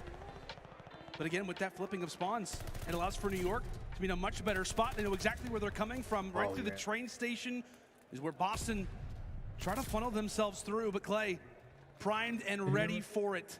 Oh, that's going to be 4 in a row now for him. Oh, that's 4. Unfortunately, he gets naded there, so not any streaks to work with. But New York do take the lead. Just great work from them. Even though Capsule did have streaks to work with, sitting at 31-19, the young man is having himself a map. He's trying to force this game 5 at any cost. But Clayster with a huge 2-piece off the rotation. New York are going to be spawning at the warehouse side. See number 3, he's trying to focus on where Methods can possibly be. Methods is trying to cause problems, but Hydra still playing it slow and fire. This game is so close right now. It absolutely is. You have to consider is not just who's got P1, but these rotations as well for the next P1. Both teams looking to try to secure that for their team. It was Boston for a moment. New York, based off some positioning and really a fury of kills, are able to flip the spawns in their favor. So again, great time at P1, but also thinking about the future is NYSL also. A few players trying to make their way up through the alley, but Krim aware of that common angle. Didn't look like he had a chance in the world of taking that fight versus Methods. That's going to be 2 in a row for him. Again, aware of the push that Boston not just need to make, but have to make at this stage of the game. One player sneaks through. That's going to be Nero. That's 2 for him. Make it 3 in a row for the Young Guns. And that's going to be a rotation going in favor of Breach. Even though spawns are still coming in from New York, it's really difficult if you're fully set up when every single player is spawning out back plat. You see a pinch trying to come in from number 5, which is going to be Capsule. TJ and Methods finding every single kill they can in the feed. 219 to 205. Breach, unfortunately, Clayster, he's still going to be able to pick up the kill there. But Breach, they're right back into this game. 40 seconds left. They can potentially close it out here. It's getting dicey. It's getting dicey, folks. You can feel the intensity. You can feel the fights. It's 4 dead. That's going to be 4 down, New York, with some free time. As you said, Jay, they've got the ability to win this one here. Breach, they've got to contest for a few seconds. Hydra may have let one slip through for the time. It will be found out for the moment, but Nero's still hanging on. They can still win it. They have to contest for at least 1 second. They've got to contest. Nero being aware of it, trying to stay alive inside the train station. That'll be 3. He'll contest it, but now it's about the rotation. And look who's here. It will be the Breach. Nero and Cap. They're able to find every single kill in the feed. Down 30 points. A streak comes in from Crim6. Able to find 1. They are going to be spawning out towards backfire. But Boston are not worried about the spawns right now because they can close it out here. There's a huge one-on-one between Clay and Methods. To take control of the street side. Methods is going to win it. Neptune and Krim able to find 2 in the feed. Cap trying to do everything he can to hold it down. Pat and Nero, the rookies, stepping up here. So going to be 1 player left in the position. It's going to be Neptune. He's going to drop. Tie game. They can win it here. Only a few more seconds. New York, they've got to try to contest. Clay winning a big fight. That's going to be 1. Can't find a second. Methods wins it. Do we have a game 5? That is crazy. Boston will not. That is crazy. What? Boston won that shit? That was a great comeback, bro. That was really a great comeback. You have got to love this rivalry. That was crazy, though. There's no better way to start it. This is their very first series, and the season hasn't even started yet. This is a kickoff. We're going to a game 5. 2 of the best franchises in the world are going at it in our very first game 5 of the kickoff. Big shout out to Capsule because the guy went off right. That was a crazy match, bro. His face. All right. Yeah.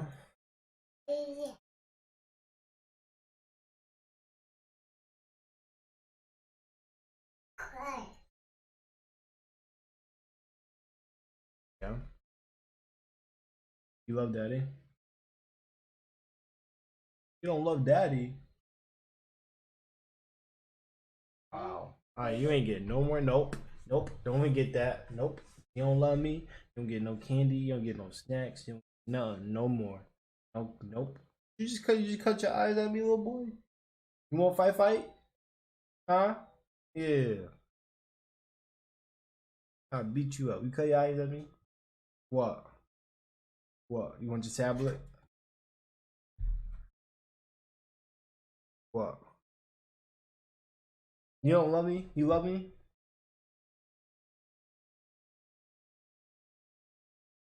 Wow. I literally let you do whatever you want, buy you whatever you want, and you saying you don't love me?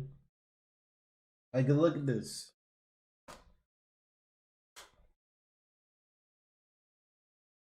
Wow. Alright. Guess what? I guess your butt going back to bed then. How about that? Your butt already tired. I don't know why you woke up. I don't know why you woke up. 2 o'clock in the morning. You gonna end the stream for me? Why not? You over here talking junk and everything. You can't even end the stream. What you grabbing my mouse for? Leave my mouse alone, boy. But hey, listen, man. I want to say this. First stream back, I didn't think I was gonna have that. I didn't think I was gonna.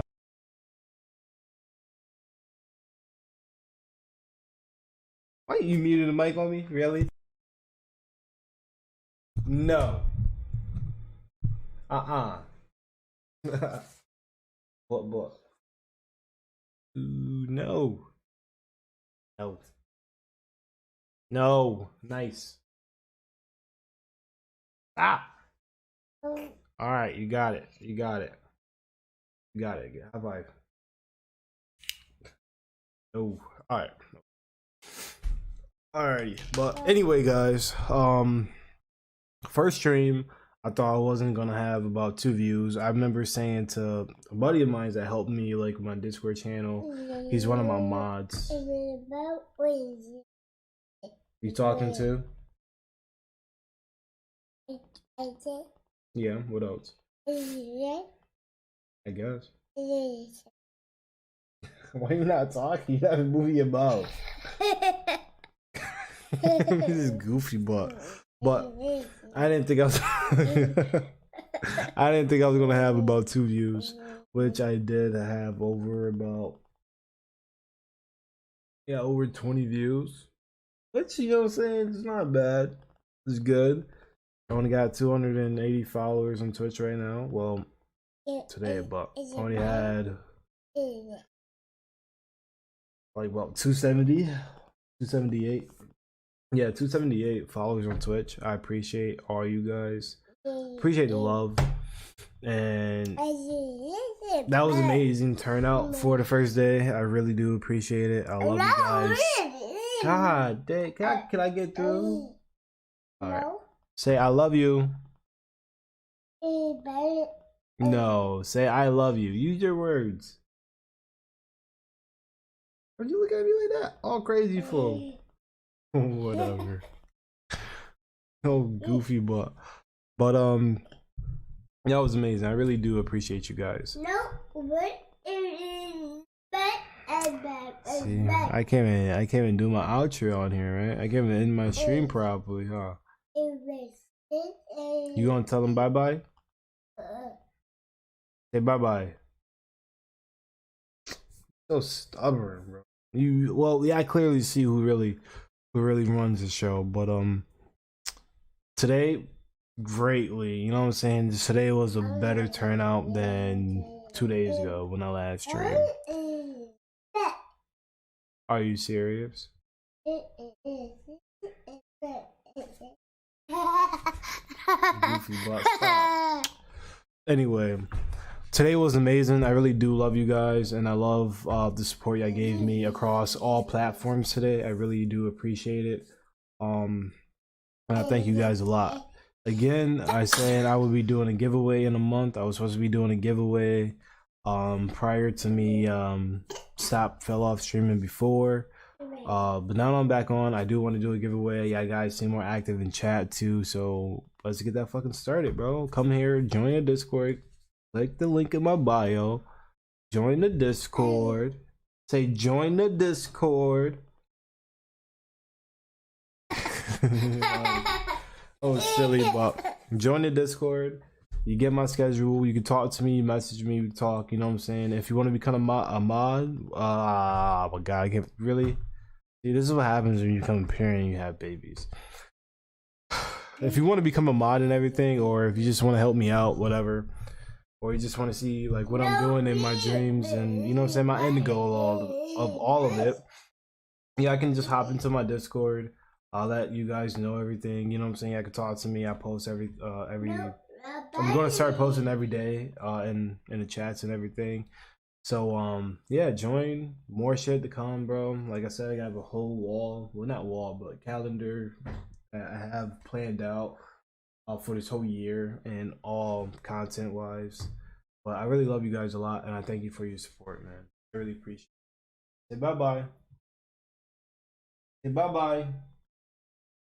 Well, while he's being stubborn, but tomorrow, let's see.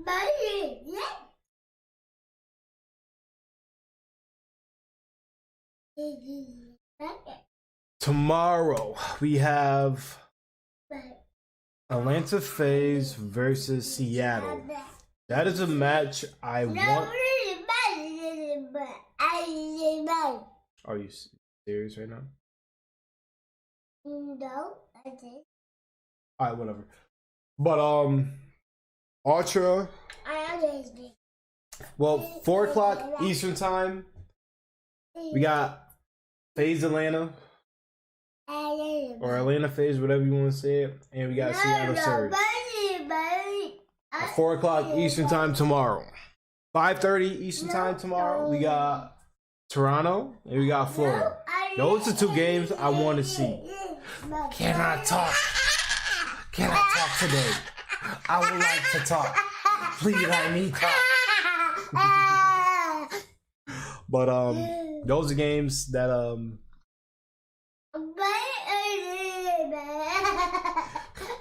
those are games that I'm gonna be watching tomorrow. So stay tuned, bro. Come kick it. I might start at 4 or I might start at 4:30. I mean at 3:30. It depends. I will keep you guys posted. So man, come and hop in tomorrow. You know, stay tuned. Really? Bye bye. Yes. Yes. Yeah. Say I love you. 100 off of showbiz, 50 off of whole biz. I put your ass on the tee like I know Breeze. Remember slapped you out of 3rd grade, boy, you been home. I've been up since 16, boy, you been broke. Baccarat runch, make it hard to keep the hoes off. 6 in the leader, make the whole gang doze off. Soft top, ring around with the doze off. White bitch finna snort her whole nose off. Me Candyman pop, sparkles in the paint, this the Candyman drop. Chains like a slave, this the Candyland guap. Shirt say Belen, it's sold on my socks. Rich homie Quan, niggas still going in and I ain't never gonna stop. With the dick, I know they know the last, she ain't see it coming. Babe, when it come to beef, you don't see me running. Flying through the streets, doing donuts in the Cullinan. Bad Spanish bitch, see my boss, she gon' juggle him. Niggas too flawed and they wonder I don't fuck with them. Made it to the top, so I gotta bring my brother in. Rap shit, gravy with the drip, I'ma smother him. Showed up with VVs, and I left a puddle there. Fucking on Nene, and I left my cutter there. Snatch a bitch wig when I hit her from the back. Made back bins, I ain't pushing no lack. Hellcat Durango, we don't fuck with no scat. Took the Rolls Royce Wraith and I put it on flats. Yeah, these are all facts.